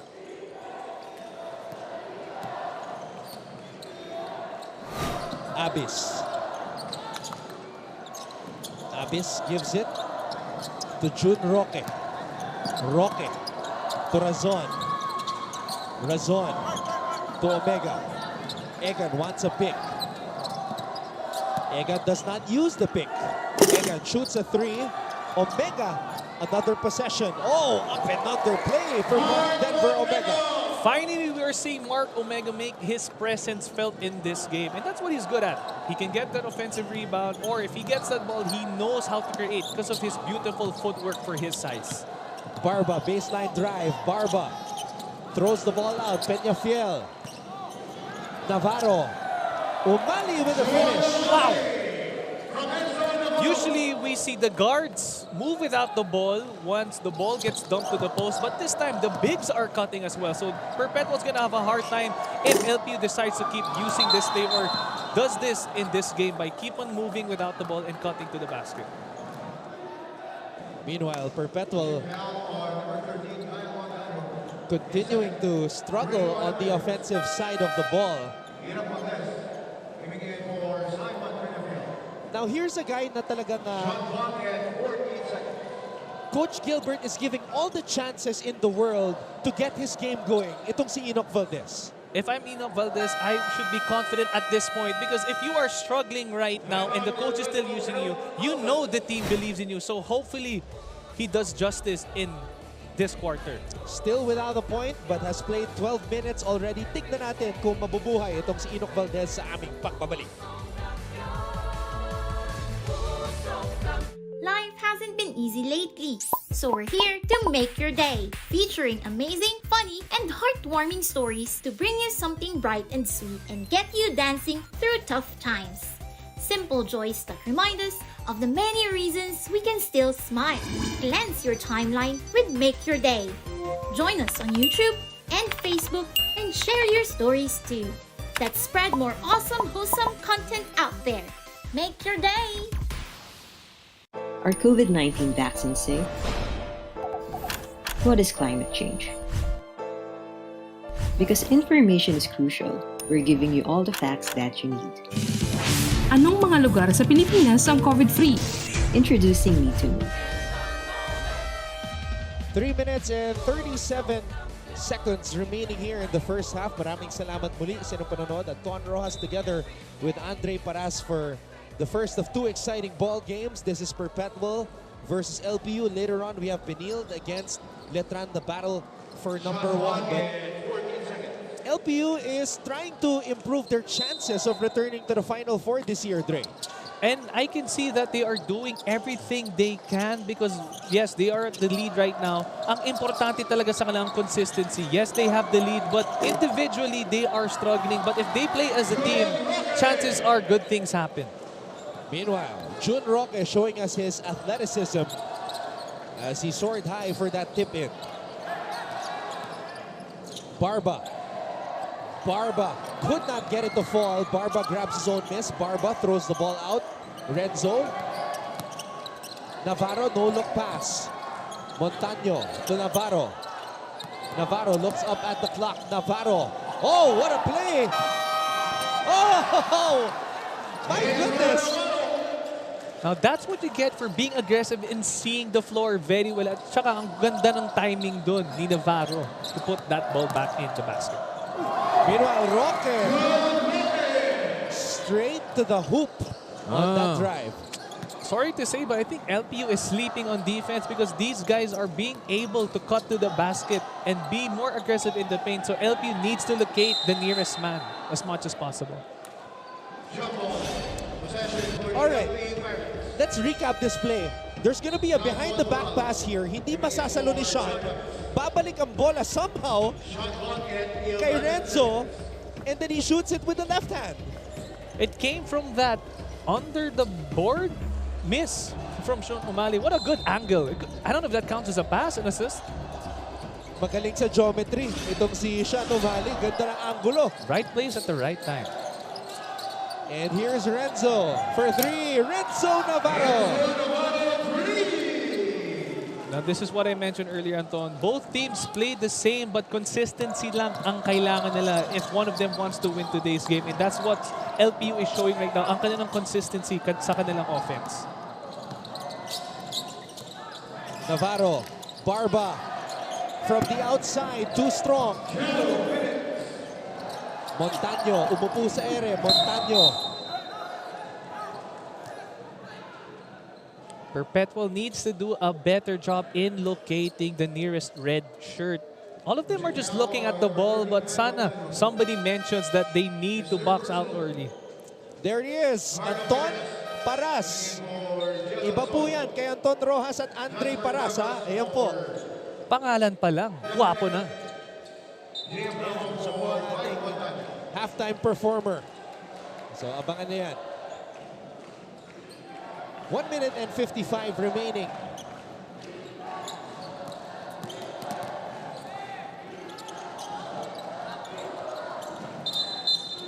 Oh, a foul away from the ball.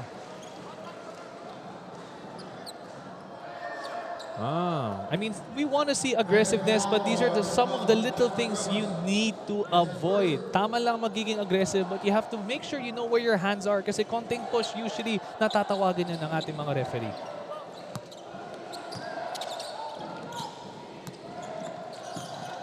Navarro. Valdez. O'Malley. Cuevas with a steal. Cuevas finds Ferreras. LPU is a team, they are known to be running for the fast break and for defense, but at that point, walang bumaba na red shirt. Nobody helps the defense, so they need to communicate amongst each other. They need to be more aggressive and be more aware sa defense. They are struggling offensively, kaya defense can't fall short right now. Cuevas, veteran guard, finding the sophomore, Carlo Ferreras, as John Barba was fouled on the drive. A chance to tie his season high with 2 free throws coming right up. Oh, it's been a dry spell for Barba here in the second quarter. He had 14 points in the first quarter. And finally gets on the board in the second. 15 for Barba.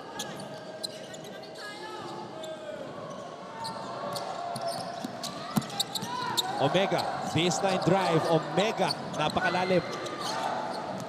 What a way to be aggressive at the part of Mark Omega. Pero that was too much force kasi there were 3 red shirts on you already. So the best thing to do was kick out the basket. Barba, O'Malley, cross court, Navarro. Valdez, natapikan. Oh, dangerous pass by Renzo. Ferreras is running. Ferreras draws the foul. LPU had a lot of chances at that play. When Sean O'Malley got that ball on the post, pwede nang kumat, but nobody sa LPU side, walang kumat. Nobody moved without the ball. So they need to be more aware of those chances. Sayang, they are known to be a threat inside the paint.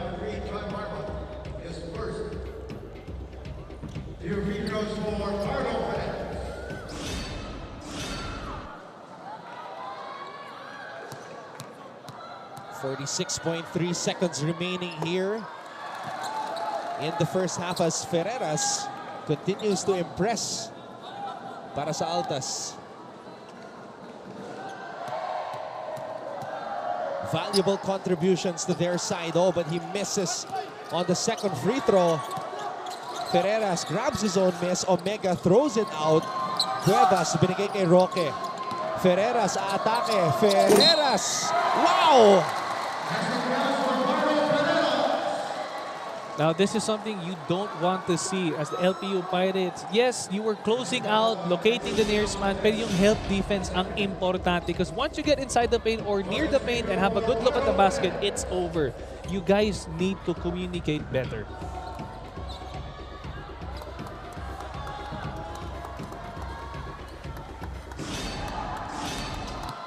Career performance for Ferreras in their last outing, 22 points.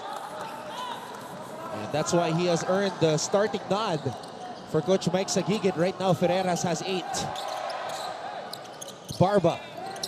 Back to Navarro. Valdez. Bravo. Barba for 3. Ato Barba! Season high. 18 points for Barba. Made Perpetual pay by Perpetual giving him the 1-2-2 zone defense. Kaya ayan, open ang kanilang outside shot. Ferreras. Oh, what a response. Confidence from the sophomores. And the end of the half is 47-40 for the LPU Pirates. And a very intense Omar Larupay. We're seeing the emotions on the faces of our players.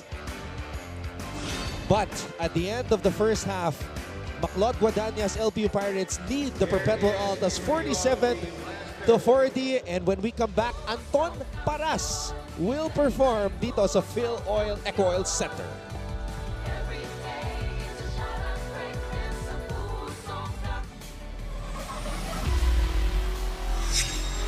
Narito na ang top 10 plays sa ikapitong linggo ng NCAA Season 98 Men's Basketball Tournament.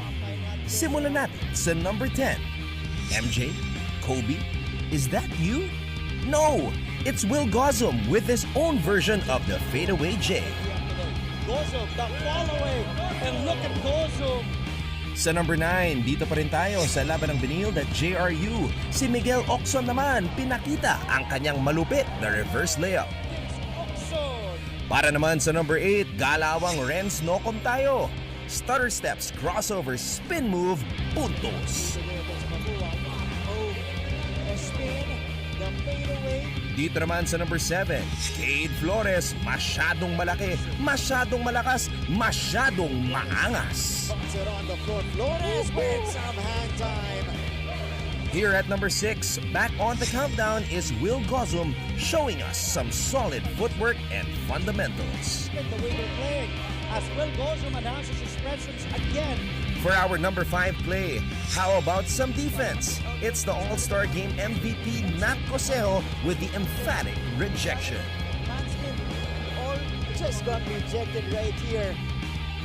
And met up top by Nat Cosejo.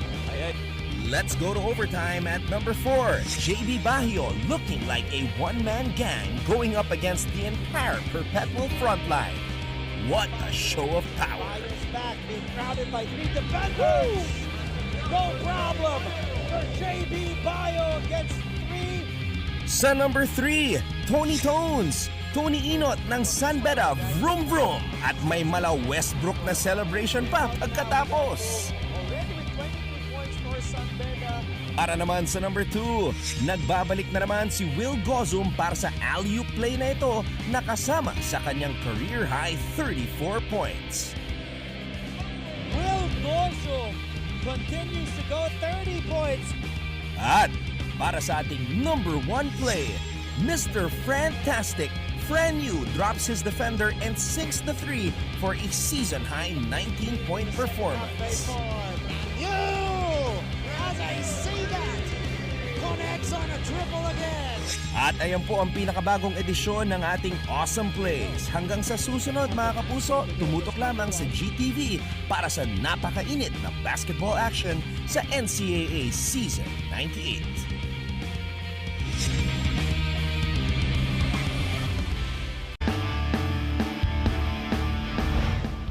Gozum matches his career high 23 points. If one were to build a competitive basketball team, it is a must to get a player who is strong. Having power provides an automatic advantage. But imagine if aside from extraordinary strength, you also get somebody who is fundamentally sound. A rock-solid combination of power and finesse. That's what Will Gozum is all about. You can see Will from the right wing. Gozum drops it in from deep. Cholos Camp as we take a look at this alley-oop from Will Gozum. And in this game against the JRU Heavy Bombers, we saw the entire repertoire. Ito naman yung pick and roll, Kulyar finding Gozum when he's all alone. That's easy 2 points. To Gozum, lets it fly. Yes! Para sa tres! The 6'6" big man exploded for a career-high 34 points to go along with 8 rebounds, 2 steals, and 2 blocks to lift his team to victory. And if Will Gozum continues this type of performance on a regular basis, you can expect the Benil Blazers to finally end their 20-year Final Four drought.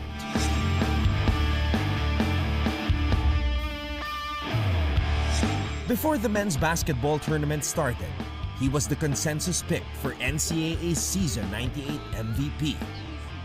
And if we were to give that award today, it is without a doubt that Will Gozum deserves to be recognized as the absolute best in the league.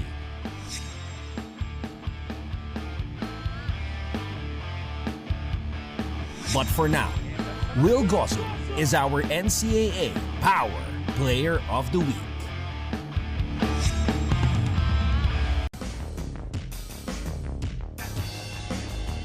Dito nangyayari ang kanilang mga preparasyon at dito rin kaya natin hahalukayin ang kanilang mga emosyon.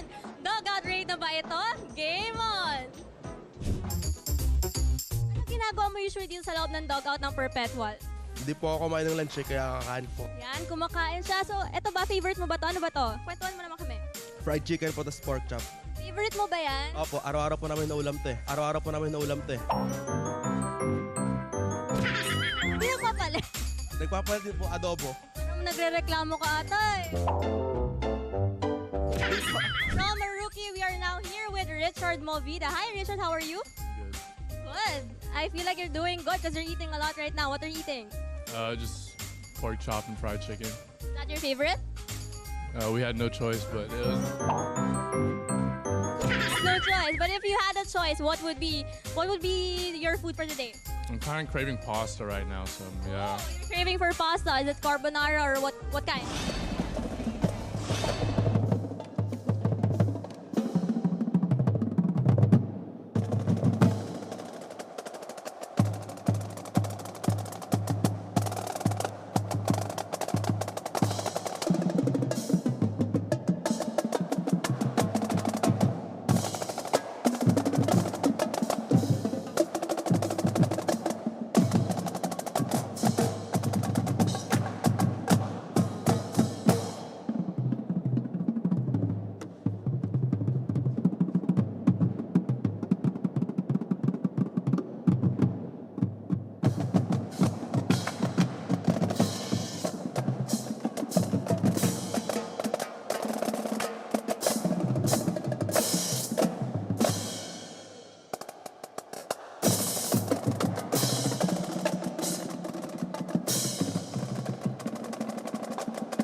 Nagbabalik po kami dito sa loob ng Phil Oil Eco Oil Center sa lungsod ng San Juan. Anton Rojas pa rin po kasama si Andre Paras as we break down the halftime statistics of this matchup between LPU and Perpetual kung saan nanguna ang LPU 47-40. LPU having a lucky break, 17 out of 39. That's a lot of misses. Same with the Perpetual ALTAS, pero LPU makes it up dahil sa kanilang fast break. At the same time, they are more aware when it comes to their offensive rebounds. Like I said, it's very important to locate your man and get that ball sa rebound. Grabe yung pinapakita ng LPU pagdating sa rebounding, lalo na si Simon Peñafiel. I mean, you won't see his numbers like historically na mataas in terms of rebounding, but we saw his energy, second opportunities, tumatalon siya against the much taller defenders. Kaya talagang nahawa yung kanyang mga kakampi para makuha yung mga 50-50 balls. Exactly, that's what you want to see. And dito, ang dami na lang, both teams, ang dami na lang missed shots from the outside. And it just shows na yes, maganda ang defense by giving them the 2-3 zone, pero they're falling in love too much with the outside shots. If I were them dito sa second half, they need to adjust because both teams are alike. I just mentioned earlier, similar sila. They do well inside the paint if they move without the ball. Pero kanina, it was so rare for it to see kasi yun nga, everyone was outside wanting to shoot instead of using their strength by cutting and being more aggressive inside the paint. Let's take a look at yung mga kaganapan na nangyari sa first half para dito sa Perpetual. Carlo Ferreras naunguna with 11 points. Jeff Egan coming alive with 8. The team captain of Perpetual looking good after those Achilles injuries. Mark Denver Omega, he's always on. Alam natin yan, napaka-physical. Pero ang bumida dito para sa LPU, this guy, the most valuable Pirate, former juniors MVP, Ato Barba, 18 points, just too shy of his career high now. It's very surprising to see Barba step up into this game because we know him as a good role player. He does well when it comes to setting the offense, getting his players involved. Pero this time, he's the one involving himself in the offense. Sometimes napapansin ko nga may mga broken plays, but yung maganda doon, he knows how to read, when to attack, when to pass, and when to score. But ito nga, grabe yung aggressiveness niya sa offense. 4 out of 6 from beyond the arc. John Barba, prior to today, he has only made 6 triples for the entire season. So this is a huge turnaround para sa kanya. A huge turnaround as well, and for him to step up like we mentioned earlier, it's sad to see yung nga wala dito mga key players nila like si Valdez struggling a bit, but they're just lucky enough to have players step up. And dito nga sa leading scorer ng Perpetual ALTAS, Ferreras coming from a good game ngayon. He's just been quiet pero yung contributions niya are still there. Now, let's go back to the matchup that we were talking about. Napaka-physical. 2 different styles but the same beast. Itong si Mark Denver Omega at Sean O'Malley both had their moments. Pero may mga pagkakataon napansin natin itong si O'Malley. Tumatanggap siya ng bola. Medyo malayo siya sa basket. Because both of them, they do well in getting the ball in the post, attracting the defense, but yun nga lang at this point, yung offense napupunta sa labas. But if they're more aware of what happened in the first half, sana sa second half makita natin ma-involve ang kanilang bigs for Perpetual and LPU. Kasi makikita natin, they're both big, they're both strong, they attract the defense. So chances are, when they get the ball, kahit wala pang atake, may magda-double team, which means another player will be open to cut. But yun nga lang, they are not aware of this. Cut nga sila ng cut, pero they're not even passing to the cutter. So hopefully, meron silang adjustment in this quarter or in this half. Third quarter is about to get underway. Maraming salamat muli mga kapuso sa inyong pagtutok ngayon sa GTV. Anton Ross together with Andre Paras. And we also have Baileys Akot and Chantal Halder reporting for Perpetual and LPU respectively.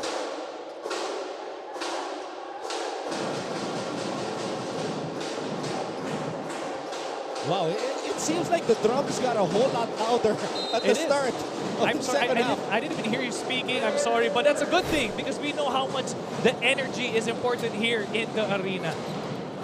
At first game pa lang po ito, mga kapuso. Mamaya, we have the big one. Benil versus Letrán as we see John Avis score on the drive. Now that's what you want to see. They did not do this early in the first half. I'm glad they pulled this off in the start of the third quarter. That's what they do well. They know when to screen, to roll, and attack the basket.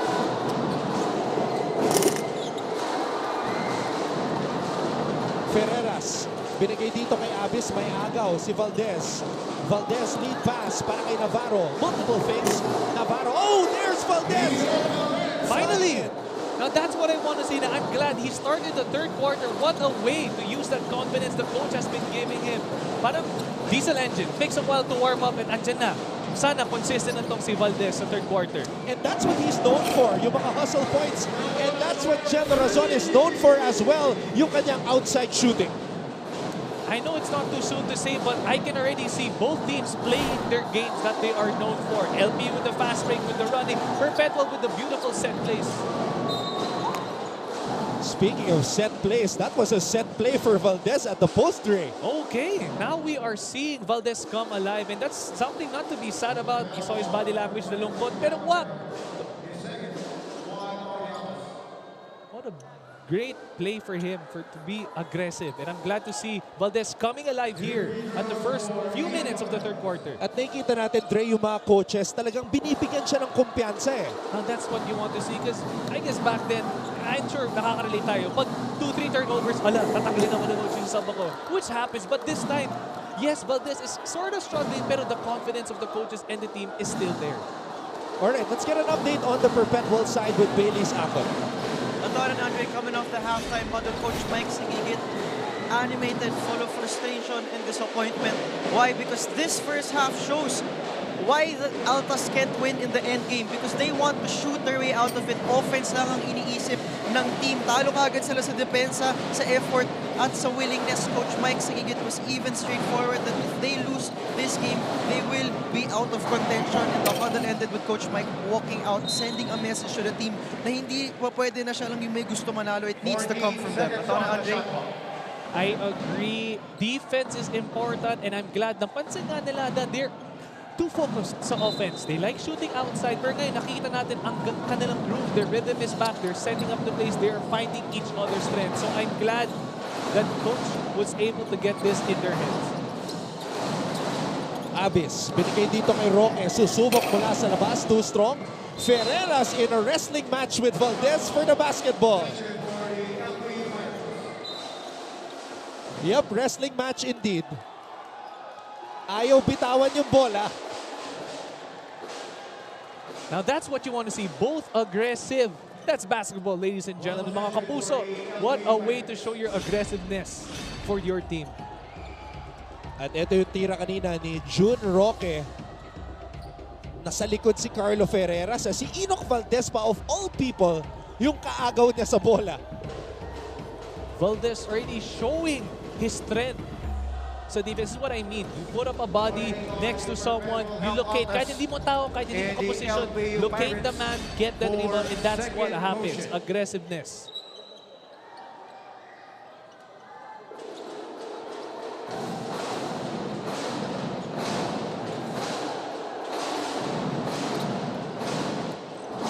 Bravo gets the ball across the half-court line. Navarro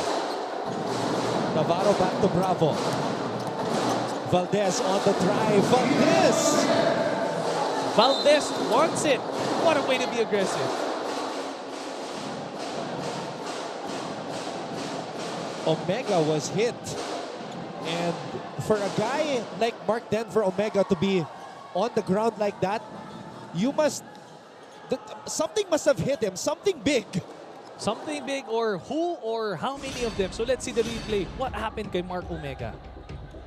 And look at the aggressive drive, Dre, nitong si Valdez. And aggressive, sumakto yung siko sa bibig nitong si Omega. I don't think it was intentional though. It was not intentional. And when you attack the basket, big or small, that really happens. You have to go all out speed to the basket. Just so happens, his elbow was at the right or the same height of Omega when he hit. Natamaan lang, hindi sinasadya. He didn't extend it, so it's not on purpose. But Mark Omega did kind of get rocked at that play. Oh, napaka-solid nga yung tama. Nakita natin yung ulo ni Mark na talagang, ayun, nayanig talaga eh. Sometimes you can't tell, but buelo yun eh. When you put your left arm or your weak hand down to get that extra yung buelo, kumbaga, you never know kung may matatamaan daw hindi. But yun nga, hindi tinawagan. So it was done on purpose. Razon from way out. This is something you don't want to see as the Perpetual Altas. They are falling in love again with their outside shots. You have players who can control and create inside. So hopefully, they get to adjust with their offense. Navarro, binigay dito kay Valdez. Guadagna wide open for three. Maclon. Oh, Perpetual got lucky there. That Guadagna. Oh, no. Again, Valdez figuring in a tug of war for the basketball, this time with John Abyss.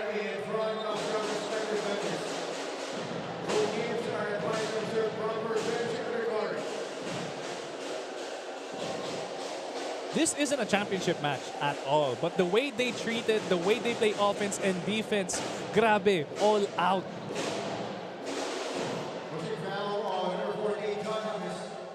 His second, 2 on the others.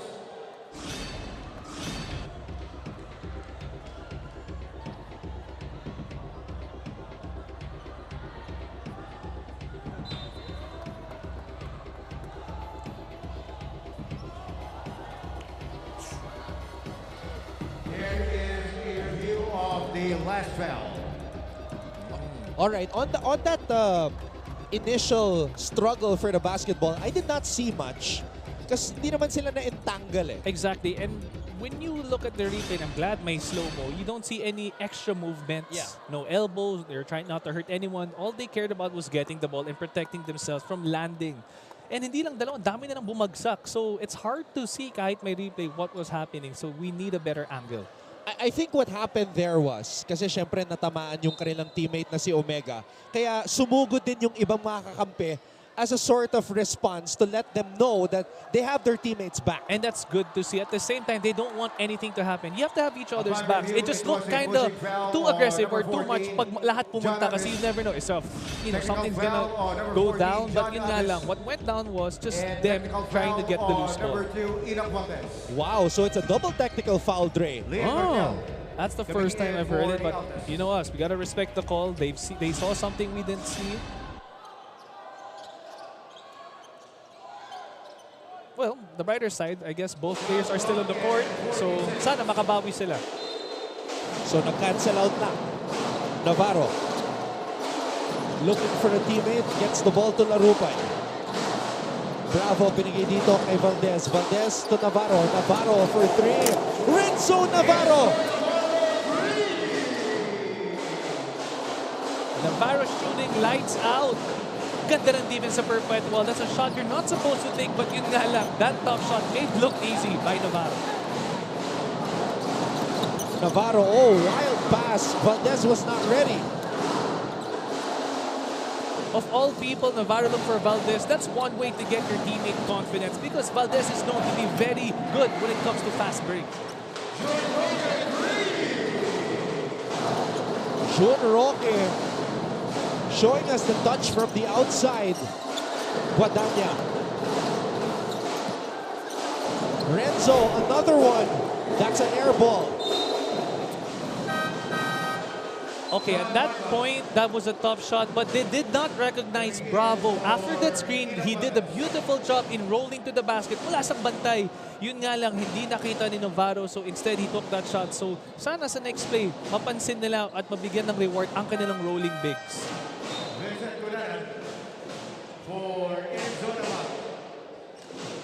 Alright, makibalita muna tayo kay Chantal Laudes sa LPU. Gentlemen, kanina during the dugout, Coach Gilbert began his discussion by recalling their team mantra na let's help each other, let's take care of each other, and let's love each other. He even commended the Pirates because this reflected with their statistics with 16 assists dito pa lamang sa first half. Kaya naman, isa pang reminder na ay huwag mag-overthink kapag ilalabas agad after a few minutes being on court dahil ang gusto raw nila ay fresh legs. Kaya huwag daw i-overthink ito and just continue playing. At isa pa nilang paalala bago matapos ang kanilang discussion, the last 20 minutes, the next 20 minutes will be twice harder than the first. Now let's see if the LPU Pirates will be able to sustain their energy from the first half. Balik muna sa inyo. And speaking of energy, Guadagna trying to rediscover the energy that he had in the first half, missing on that drive. Roque, quick trigger. Roque switches it from the corner. LPU needs to do a better job in adjusting. Sige, nag-close out kayo, locating the shooter, but their shots are connecting. So they need to do a better job sa kanilang early work by sticking to the nearest shooter already. Perpetual down by just 3. Bravo! Wow! Pure guts and confidence on that shot by JM Bravo. Responding to that triple of Roque, and Perpetual calls a timeout.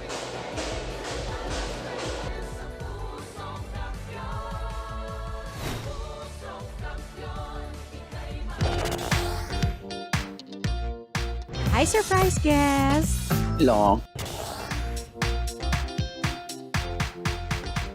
Surprise guest, ikaw ba ay into politics din? Isa ka bang artista, singer, vlogger? Surprise guest, ikaw ba ay isang artista? Pwede. Politiko? No. Athlete? Yes. Surprise guest, is that you, Kylene? Yes Wow, tumama ako, yay! Bye. Igan, grabe ka! Congratulations on your new program. Ate V!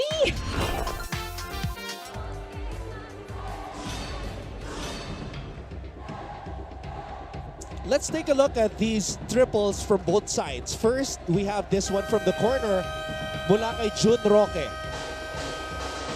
Ayan, ganda ng ball movement. May challenge pa mula kay Larupay, but nothing but net on that shot. At ito naman yung sagot on the other side. JM Bravo. We've seen him hit a couple of clutch threes in the past this season, and he hits that one right there. But you wouldn't expect of all people to answer back, Bravo, their big man, someone who's very aggressive inside, shoots from the outside. So this is a good look for LPU because they are able to read the defense and already show their strengths as a team. Barba missing on the drive. Guadagna does not. Now that's what you want to see. Even though he missed that fast break, there's still more red shirts there to get that offensive board. And so happens Baclod was there at the right place and at the right time. Oh, Flores. Power move in the paint.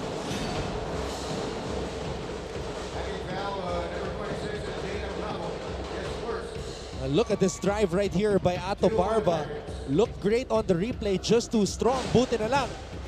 Nandoon si Baclod Guadagna.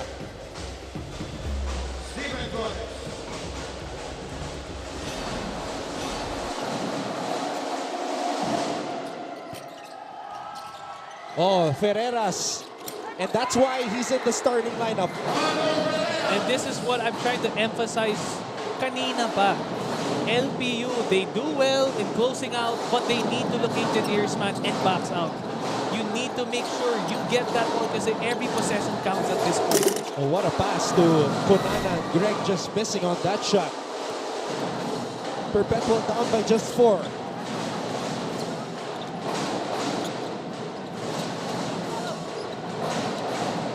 Flores against Larupay. Baseline drive. Flores cuts the lead down to 2. What a difficult shot. I mean, as a big, you are under the basket. You cannot see the basket from that angle, but he made it work. And dalawa pang depensa sa kanya. Guadagna. Oh, the defense of Perpetual tightening up. And now they have a chance to tie or take the lead here in the third.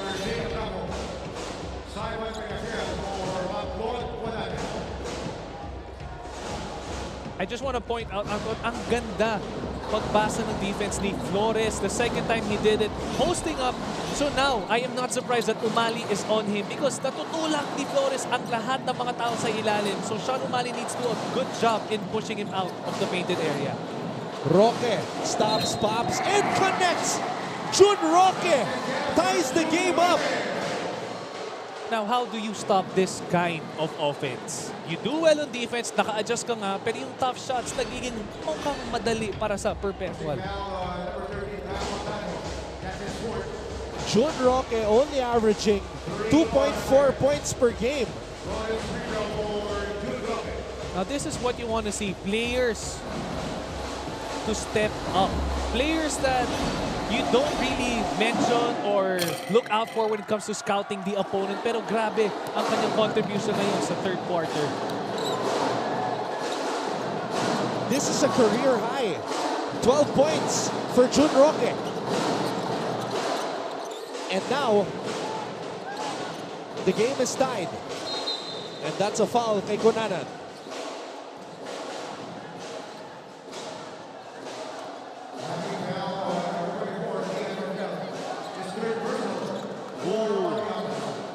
Martel ready with a third foul, and he is one of the bigs that are needed in this game. He needs to be quicker on his feet and not use his hands on defense.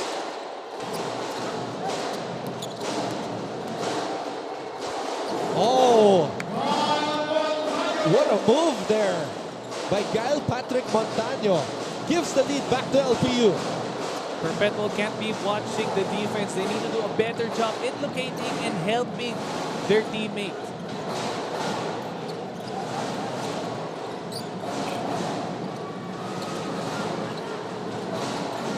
Ferreras.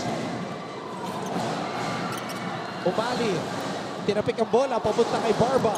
Barba does not see Flores from behind. What a pass by Barba. Kunanan just could not finish. Razon. Flores blocked by Umali. Wow. The way both teams are executing their fast break is amazing. We'll be back. LPU leads Perpetual 61-59. Looking for news and latest information? Yung pala almost more than a minute na pala ako hindi humihinga. Watch GMA News and Public Affairs. Stand for truth. The digital newscast where you can find the biggest stories of the week. Binabaril kami talaga pag nasalaot kami. So kami, ano ang laban namin doon? Dalawang ranger po namin ay pinagpuputokan po ng baril. In-depth documentaries on issues, special reports, and analysis on local and global affairs. Mukhang hindi naman seryoso si Presidente na terminate yung MBFA. Na wala tayong asahan sa Western Pharmaceuticals kasi nabili na yun eh. That matter for every Filipino. Oh. So good. Gusto na lang daw.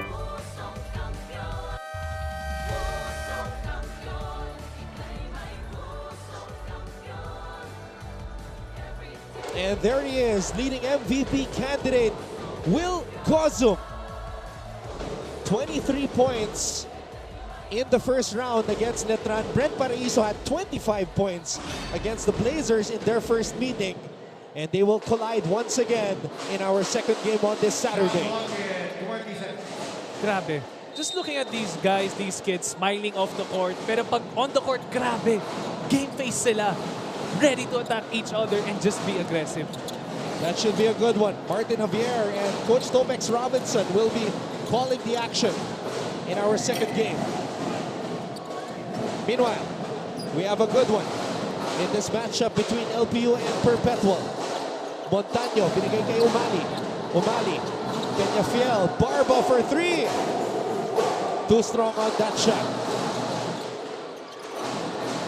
Martel and Flores ties the game up at 61. Wow, it's the first time we're seeing both teams running up and down the court. Walang napapagod.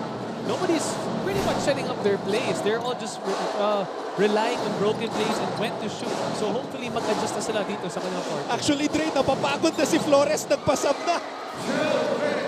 Sumenyas siya kay Coach na after he made the basket. Kaya lang walang sumasab dito kay Coach. I won't be surprised if Flores is tired. It's the first time we've seen Flores attack the basket twice. He probably used up all his energy to push and back down all the bigs. But yun nga lang, well-deserved rest kay Flores. Sana makabalik siya dito sa fourth quarter and do what he does best by attacking the basket. Sometimes it's also not your average minutes, but the intensity in which you play. tama. And it's normal here at the collegiate level that everyone just keeps going all out at matetest talaga dito yung condition mo. And the thing is, Flores was not that, I guess, familiar with the way he was playing, attacking the basket a lot. So he does deserve that well rest. Jella Razon gives the lead to Perpetual with that three. Okay, so Jella Razon making shots when it matters and counts right now. So it's glad, and I'm glad to see Jella Razon producing right now dito sa ating third quarter. Barba loses control of the basketball. Perpetual is running. Razon. Ferreras for three. No.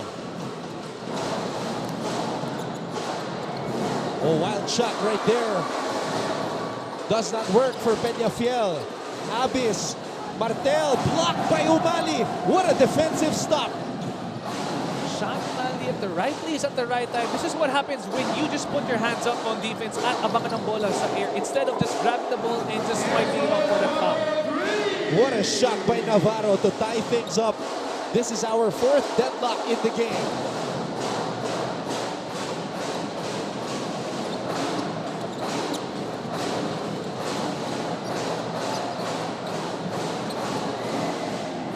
Oh, Jella Razon back-to-back triples. Now this is what happens when you stick to the system. They were able to set up, no fast breaks, walang napapagod. Jella Razon was able to get his rhythm on that shot.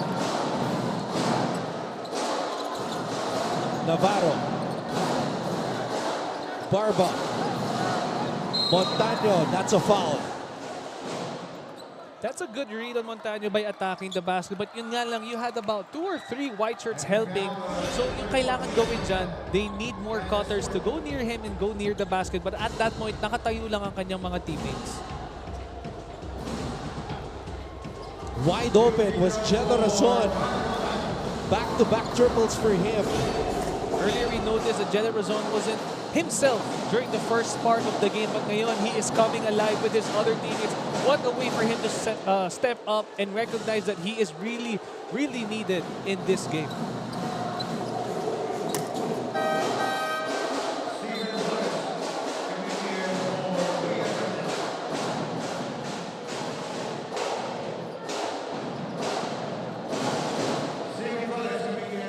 Razon's got 12 points in this contest to go along with 6 rebounds and 2 assists.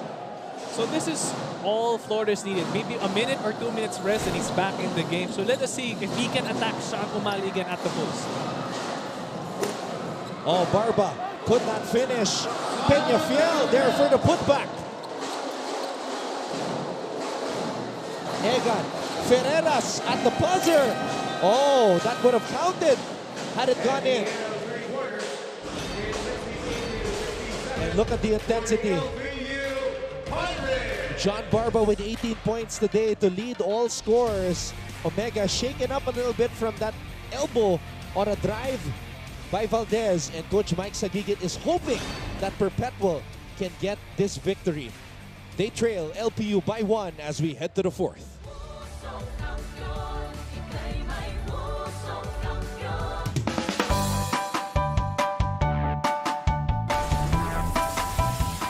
How's the first day back for everybody? It was great to see everyone. I think we were all happy to be back together.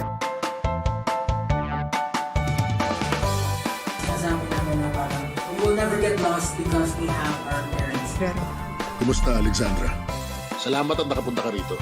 Come with me for a tour of the world's biggest IKEA store. Being a PWD kasi in the Philippines is quite difficult. Yun yung engineer niyo. Babae pala. Bakit nga ba tila nabura sa kasaysayan ang sistema ng pagsusulat na ito? Always stay updated with the latest news in the country and around the world through GMA News and Public Affairs, Facebook and YouTube news feeds anytime, anywhere. Dahil wagi ang mayalam.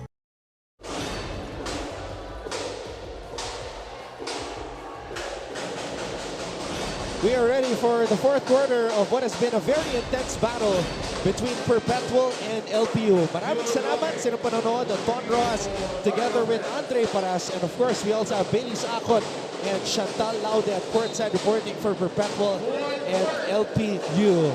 Taking a look at the quarter scoring, Andre, Perpetual had a huge third period. That is right. Maganda na sa Perpetual, ang consistency nila by sticking with their play. So they are known right now by sticking to their system. Fast breaks, kinda struggling, but when you just stick to the game plan in the system, good things will happen. So hopefully dito sa ating fourth quarter, makikita natin mag-execute sila pa ng tama.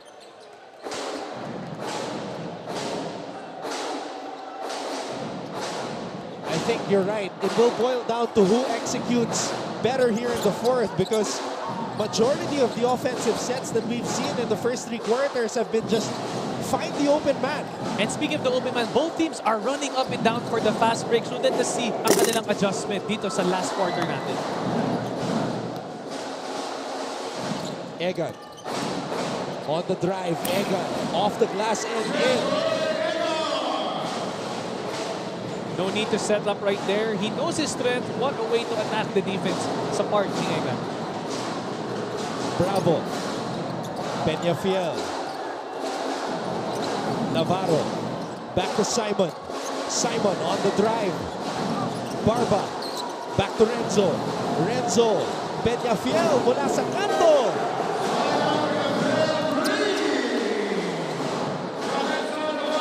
The only thing Perpetual needs to worry about right now are the shooters of the LPU Pirates. They will need to put a body up and close out better.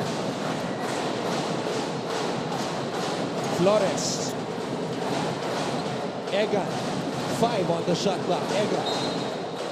And Egan is able to draw a foul. The play before that, what a way for Egan to attack the basket. Now, he wants to do it again. I'm pretty sure he was able to read the defense of LPU. Probably not that strong, kaya inaatake na niya ngayon. Flores at the other end was able to receive the ball at the three-point area, but that wasn't his sweet spot. So all he needs to do is adjust and be near the basket and create for himself.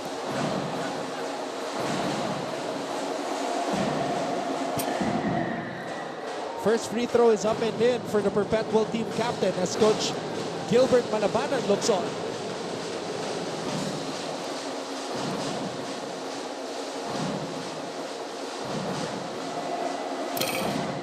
Oh, he misses on the second free throw. Balikan muna natin si Chantal Lauden ng LPU. Anton and Andre, ang tanong ni Coach Gilbert sa kabanan, why are you giving them easy baskets? Itong third quarter daw, nakalimang 3-point shots ang kanilang kalaban at nagagawa nila ito dahil hindi sila masyadong dumedepensa. Kaya ang paalala at hiling niya para sa kabanan, yung magandang opensang pinakita nyo ng first half ay pantayan nyo ng magandang depensa dahil yan ang critical and crucial for the last minutes of this quarter. Yan muna, balik sa inyo. Maraming salamat, Chantal, as we see this rebound by Umali, and oh no. Oh, you hate to see this. A player holding on to his knee.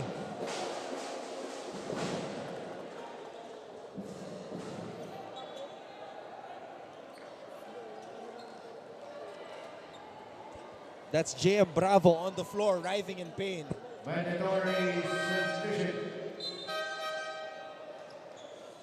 Well, it's good to see him get back up on his own power. He gives a thumbs up. He's okay. That's good to see. Usually, if you're on the floor that long, it's something to worry about. But you can see walking properly, not limping. Could just be a knee-to-knee injury or a knee-to-knee bump. But let us see the replay kung saan siya nasaktan.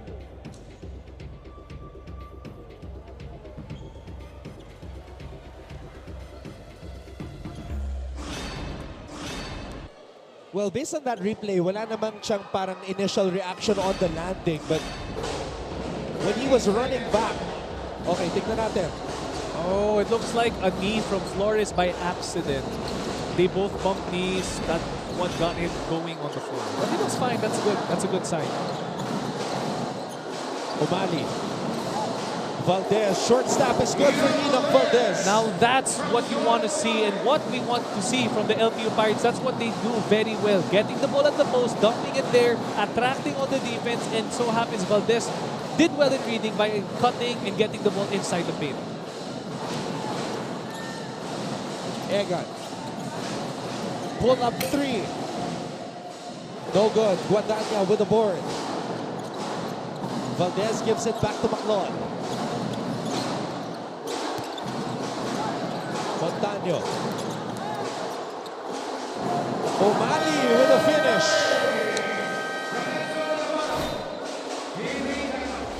We have a timeout. LPU holding on to a 5-point lead with 6 minutes and 54 seconds to go.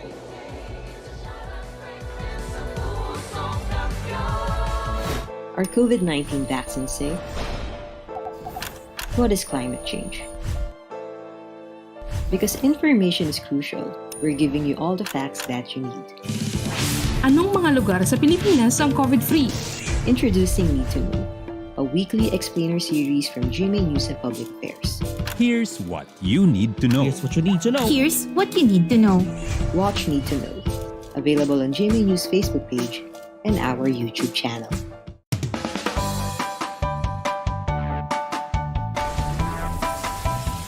How's the first day back for everybody? It was great to see everyone. I think we were all happy to be back together.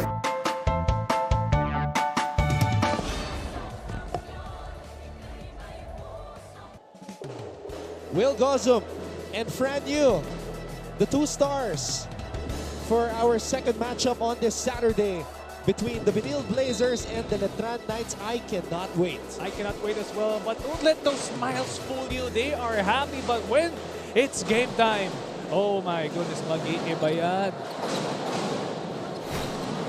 Bakbakan yan, sigurado.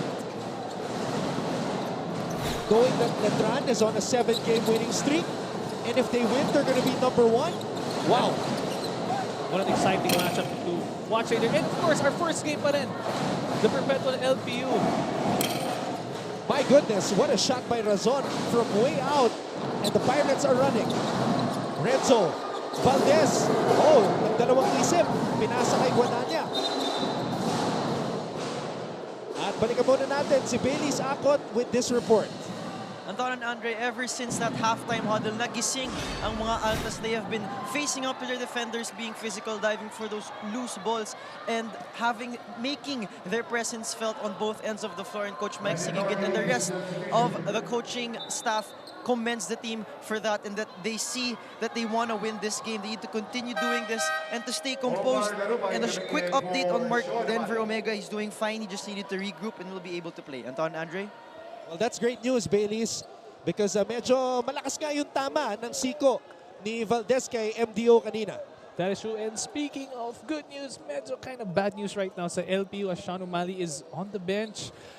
Wala pa ako nakitang replay, but looks like knee to the thigh. And I don't know if that's the same term, Charlie horse, if I'm not mistaken. Yeah. That it's going to be tough to walk. He will feel this in the morning, for sure. But now, sana makabalik pa siya. The thing is kasi, when you have guys as big and tough like MDO and Sean O'Malley, you know how physical this game has been. Oh yes, and if these guys are the ones on the floor getting hurt, you can tell they're giving their all for their team. Meanwhile, Maclod Guadagna on the drive from the baseline puts LPU up by 7. Speaking of Maclod, he was silent offensively, but now he's making his presence felt by attacking the basket. So he's a threat outside and now as well inside.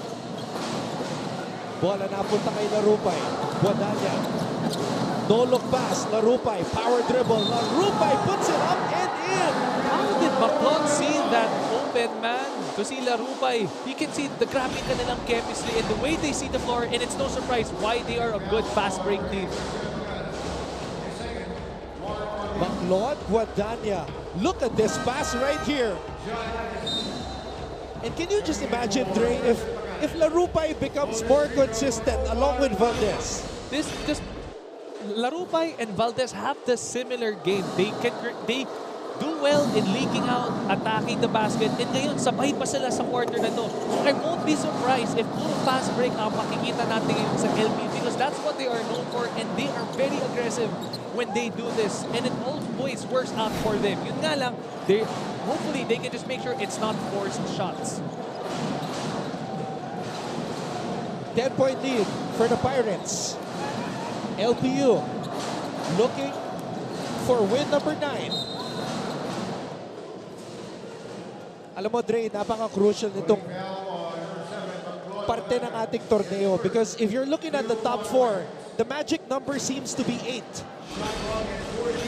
So, ito yung hinahabol ng mga JRU, San Sebastian, Perpetual, and Arellano. Mapua na rin. But if you get to 9 wins, you're kind of safe already. You're safe, exactly. That's why that is translating in our game. Grabe yung pagiging aggressive nila. And that's what you need. If you want to get that win, all you need, kailangan, it's gonna be redundant. You have to really be consistent. Larupay on the drive. No foul called. It's Perpetual basketball. Ferreras. Egan. Razon from way out. And Montaño comes up with the rebound.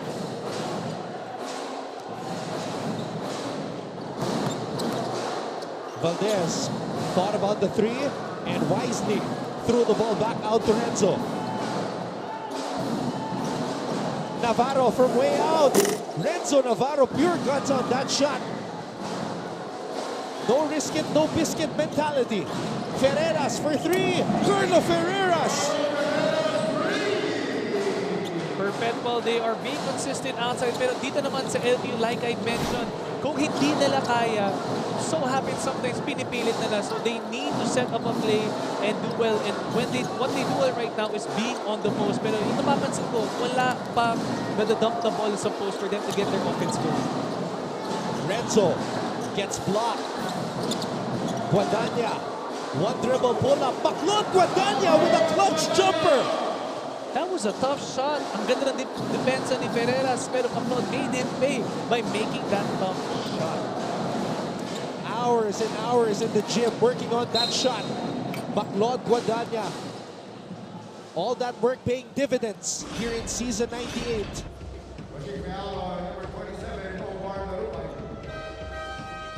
But Perpetual trying to mount the comeback though.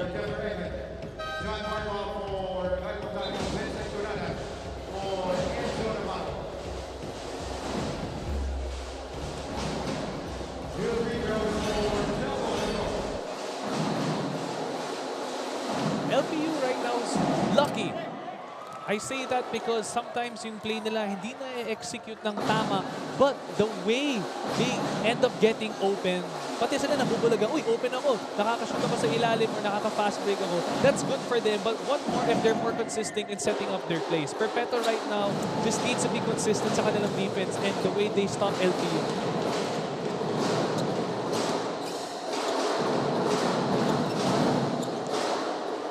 Valdez. Baklot Guadagna. Guadagna, oh! Steps back, Baklot Guadagna. Razon got lucky. Hindi na ipasok ni Baklot yun. Ferreras blocked with two hands by Larupay. Was that a volleyball block? A steal by Razon. Razon for three. No. Roque. Up and under. Look at that footwork and also the presence of mind, seeing that it was a mismatch with Baklot. So easy, up and under move. And yung problema dito, LPU, isa lang ang dumepensa. Right now, you need other players to go down on defense. Valdez for three. No. Rebound Ferreras. Roque. Oh, tumama sa neck nitong si Enoch Valdez. Dito naman sa LPU Anton, we can see the bigs already rolling, but yun nga lang, hindi sila napapansin. So sana mapansin na kanilang guard yung mga rolling bigs na because it's a huge chance that they are open in the painted area.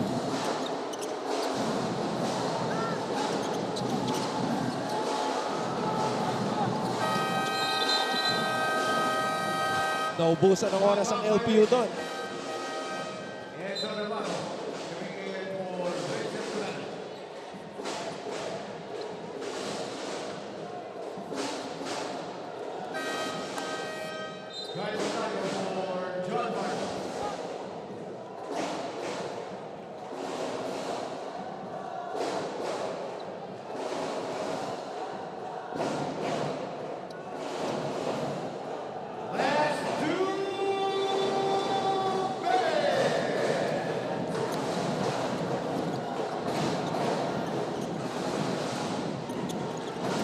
Omega on the drive. Omega! Wow! Now that is something new in his bag. Usually we see him setting up, receiving the ball at the high post or elbow, but this time we are seeing his aggressiveness, and that is something you want to see right now in this game. That's his shot.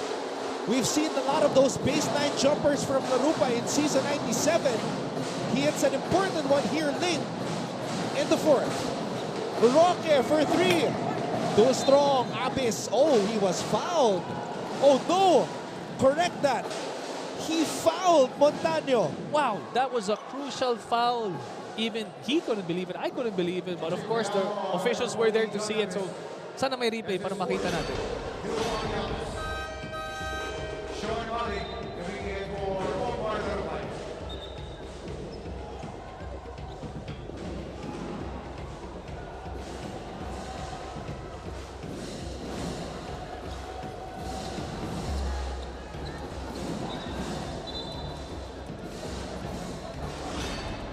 This game is going to go down to the wire.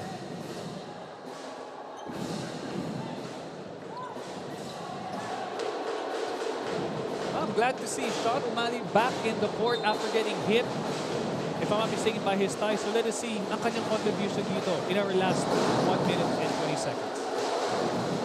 Navarro. Valdez from the baseline, too strong. Perpetual has a chance.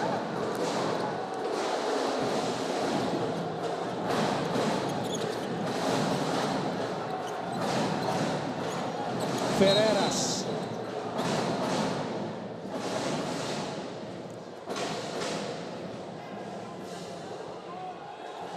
It looks like both teams are struggling offensively, but what you guys are not seeing, ang ganda lang kasi ng depensa na binibigay ng parehong koponan.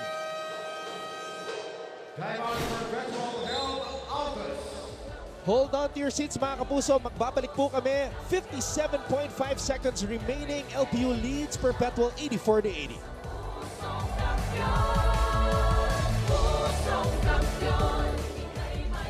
Always stay updated with the latest news in the country and around the world through GMA News and Public Affairs Facebook and YouTube news feeds anytime, anywhere. Dahil wagi ang mayalam. Hi, surprise guest! Long. Surprise guest, ikaw ba ay into politics din? Isa ka bang artista, singer, vlogger? Surprise guest, ikaw ba ay isang artista? Pwede. Politiko? No. Athlete? Yes! Surprise guest, is that you, Kylene? Yes po! Phenom Kiefer Avena. And Coach Jolo Tamayo of True Focus. Nice to see them check out the games here in the NCAA. Coach Jolo, if I'm not mistaken, Letran yan, di ba? Yes, he's Letran and his boy. Also, his boys are there in kanyang inalaga ng kanyang kinitrain. That's why if you see Letran, nakakibang kanilang moves. Alagang Jolo Tamayo yan.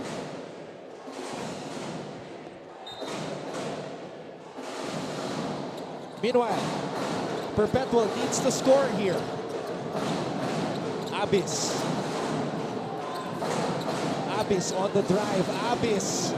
Floater in the lane. Grabs his own miss. Abis. Wala pa rin. Umali with the board. Finally, LPU locating the nearest man and staying inside the painted area to grab the rebound. LPU trying to duplicate their first round win against Perpetual. Navarro. Fade away. Navarro. No good. And that's a foul as Roque went up for the rebound. Navarro with the tough shot. So much time on the clock. Could have set it up. But probably that's the play they drew up. So happens hindi nga lang pumasok ang kanyang mid-range shot.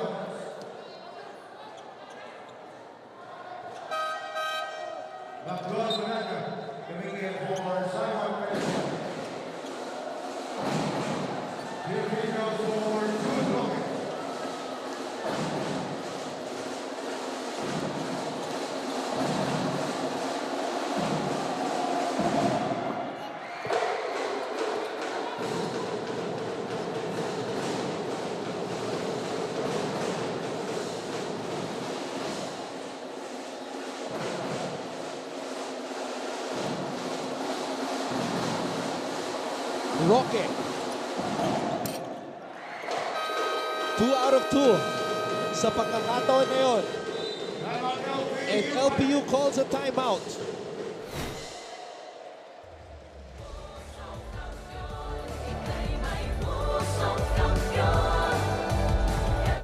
Hi, I'm Howie Severino.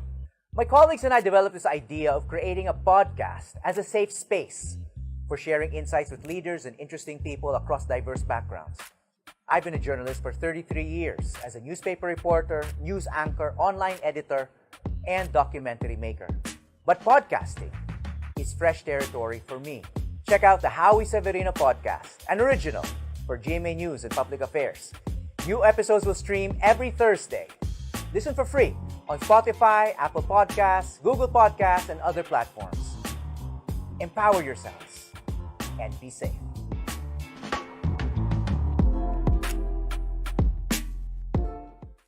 Are COVID-19 vaccines safe?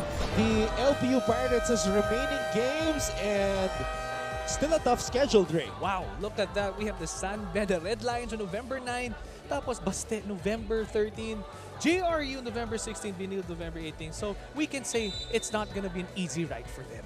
Which is why they have to get this win against Perpetual para makamit yung kanilang ikasyam na panalo. But even though if they win, they can't still be relaxed kasi yes, they will win. Pero look, meron bang San Beda, Baste, JRU, Binil, nakaabang sa kanila. So in other words, they need to prepare right now, get their minds right, execute properly para madala na yan sa next coming games nila. Ganito po katindi ang mga laban dito sa NCAA. And we are just getting started on this Saturday. Barkuma, interestingly, played sparingly, Dre, but he's in the game right now for Coach Mike Sagigin. Yes, I'm surprised that he's just being used right now. But of course, there is a reason why he is in here. So tingnan natin ang kanyang contribution on defense and offense in our last 26 seconds of the game. Here we go. Navarro has it. Navarro, binigay dito kay Maclon. Perpetual has 3 fouls to give. Grabe, speaking of Barkuma, did you see that speed? Grabe. That blindside help. What a way for him to be in the game, present, and giving his energy. I'm not sure what Coach Mike Sagigit was complaining about, but he still has 2 more fouls to give. So that was a good foul, if I'm not mistaken, for them to take on Perpetual's side to slow things down and try to get the ball in this play.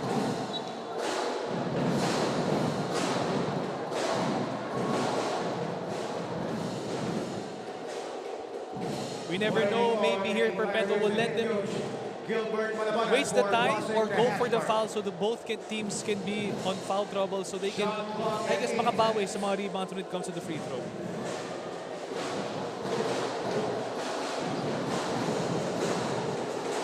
Perpetual in danger of going down 5 and 8. Navarro. Scary moment there as the ball was bouncing and Navarro chased it.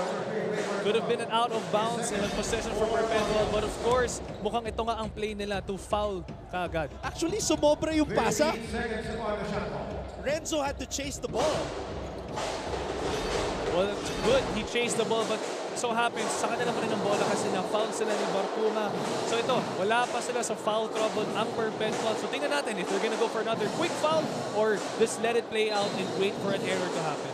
The thing is, if they foul, that's gonna put LPU at the free throw line. Exactly. So we are not sure what they are trying to do. Maybe get them to the free throw line, foul maybe the weakest shooter they have, or maybe they will have to play it out and wait for an error.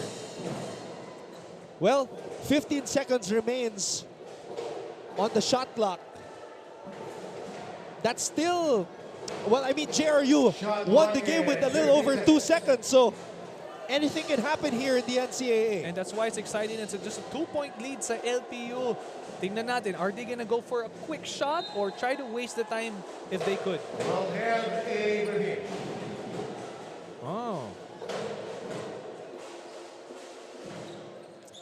Wow, so this gives Coach Gilbert Malabanan some time to draw up an inbound play.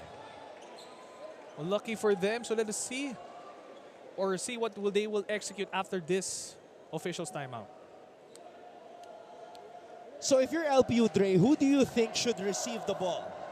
Most likely, that's a tough one. It could be either Barba or Navarro because both are good free throw shooters. At the same time, they are hard to defend if they have the ball. But maybe that's why Barkuma is on the court. So they won't able to waste the time and be able to drive because Barkuma is as fast as their guards as well. So most likely it has to be with Barkuma or Navarro. And we can see right now Coach talking to both of them. So it's either one of them would receive the ball. Well, you're right about that, Dre. If anyone should receive the basketball among the players on the floor, it should be the two of them, either of the two, because they're both close to 75% from the line. Their best free throw shooter is Montaño, but he's not on the floor right now. Montaño is averaging 82% from the line this season. Or it could be a decoy. Then we might see Sean O'Malley get open down under once he sets a screen. But anything can happen. It can either go to the guards or a big rolling to the basket. May sinasabi pa si Sean dito kay Omega eh. May binubulong. He's like, get ready. I'm strong. And what's crazy is both of them are strong. Both of them are tall. Both of them are aggressive. Both of them are playing well. So they both have the right to talk to each other like that. They both earned each other's respect. Wow, I mean, everybody just waiting for the game to resume here. The referee is still discussing the official call. Yep, every moment, every call is important right now. We have 18 seconds left. And I'm interested to see what play the LPU Pirates have done or did during that official's timeout.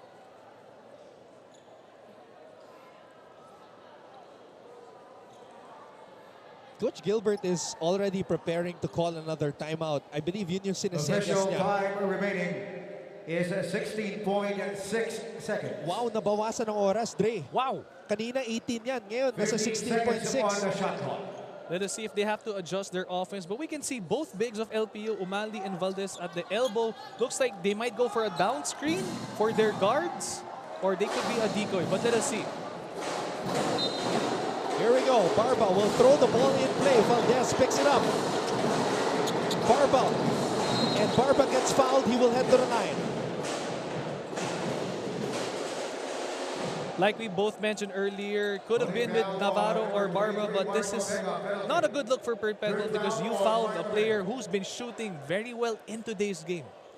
Barba, 18 points.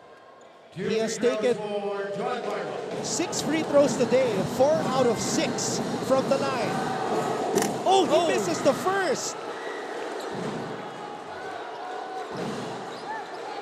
Now that is an important free throw nevertheless.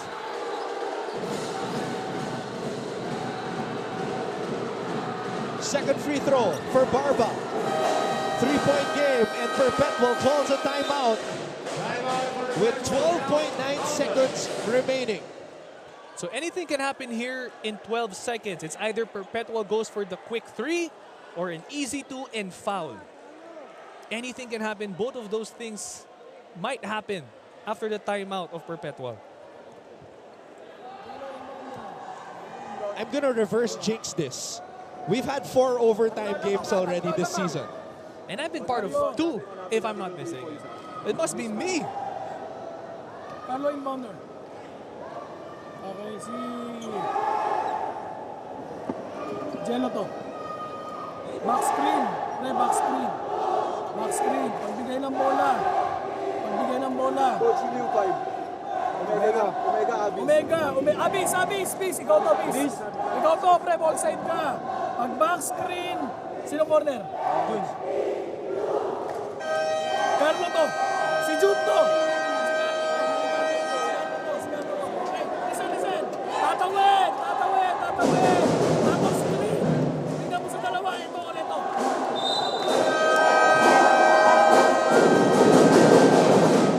Very interesting. All I could hear was back screen and corner. Probably, we might see a quick 3 at the corner and then quick foul after, or an easy 2 and a quick foul.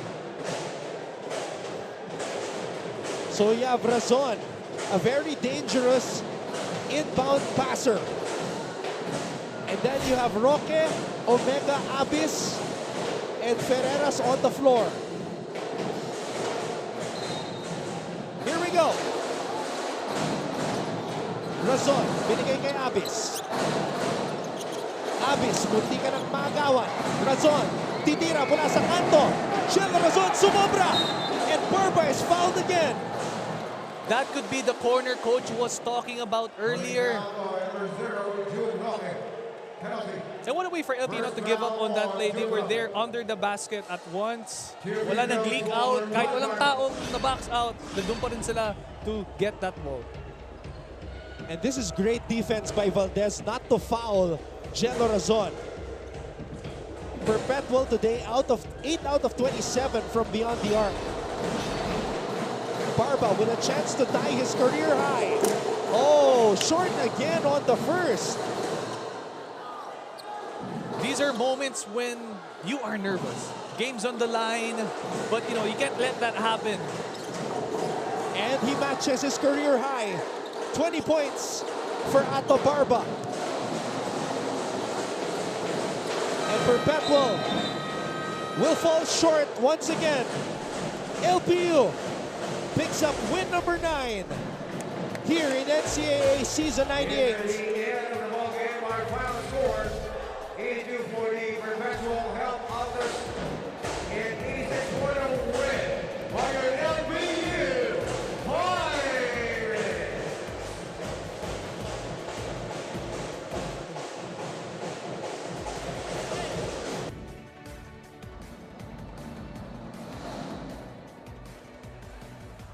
What a win. 4-point victory for the LPU Pirates, who now improved to 9-5, Dre. Perpetual falls to 5-8. Yes, and in their first round meeting, LPU also won 82-77 ngayon. They won again. Hopefully, may time tayo to ask the players what was going into their heads. Did they have to do any adjustments or stick to the same game plan during the first round? But nevertheless, congratulations.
once again, that concludes our first game kung saan nagtagumpay ang LPU kontra sa Perpetual 86-82.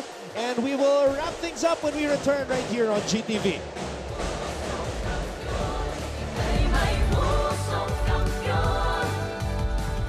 Life hasn't been easy lately, so we're here to make your day, featuring amazing, funny, and heartwarming stories to bring you something bright and sweet and get you dancing through tough times. Simple joys that remind us of the many reasons we can still smile. Cleanse your timeline with Make Your Day. Join us on YouTube and Facebook and share your stories too. Let's spread more awesome, wholesome content out there. Make your day! Are COVID-19 vaccines safe? What is climate change?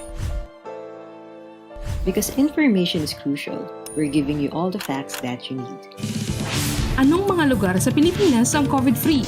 Introducing Need to Know, a weekly explainer series from GMA News and Public Affairs. Here's what you need to know. Here's what you need to know. Here's what you need to know. Watch Need to Know, available on GMA News Facebook page and our YouTube channel. Pirates as they defeat the Perpetual ALTAS 86-82 to improve to 9-5. They want to return to the Final Four. They missed it in Season 97. Our best player of the game, JM Bravo, 7.6 rebounds, 2 assists in just 19 minutes. Wow, that's a huge contribution for him, and I'm glad he was chosen as a player of the game kasi in contribution niya sa kanyang team, and the energy that he gave was very important as well. Special mention though kay Ato Barba, who tied his career-high 20 points today. He had 18 before the fourth quarter. And that's a good thing to see because we have Bravo, we have Barbara. Grabe, ang dami nag-step up in today's game. Kaya it's very, it's no surprise that they won because consistency nila ang nagpakita dito sa kanilang game. For Perpetual, it's back to the drawing board for them, Dre, because it was tough for them to be there in the end and then let the game slip through their fingertips. Tama. And here nga, it's difficult to see, or medyo pareho sila sa field goals. Yun nga lang, what made it work for the LPU Pirates, yung kanilang consistency outside. At the same time, like I've been mentioning earlier, the way they attacked the basket, the way they were inside, the way they were just receiving the ball. At the same time, they were very calm. Yun nga lang, nami-miss na natin si Valdez, but yun nga lang, meron na nag-step up na ibang player. And there you see some of the crucial statistics. Three-point shooting was huge, especially in the first half because Ato Barba and Maclod Guadagna set the tone, shooting the lights out for the LPU Pirates. And that's something that I will continue to discuss with Martin Javier. But Dre, it's been great working with you again. Great working with you, well, and I can't wait to see you in our next game. And we will see you also in just a bit, kayo ni Papa Bear, with the first edition of Bolahan. Which school did you visit? Yan ang dapat nating abangan sa GTV. And speaking of abangan, if I may say, magpakailanman, dad ko mamaya, GMA, 8 p.m. Abangan niyo yan. Ayan. Alright. Coming up later, Benil Blazers versus the Letran Knights, battle for number 1. But again, coming up is Game On. Once again, on behalf of Andre Paras and all of us, Baileys Ako, of course, our courtside reporter, and Chantal Laude, our director, Abet Ramos. I'm Anton Rosing. Maraming salamat sa inyong panonood. LPU matagumpay kontra sa Perpetual 86-82. The Pirates improved to 9-5. Perpetual falls to 5-8. Game On coming up next. This is your coverage of NCAA Season 98. At tandaan mga kapuso, achieve greatness every day.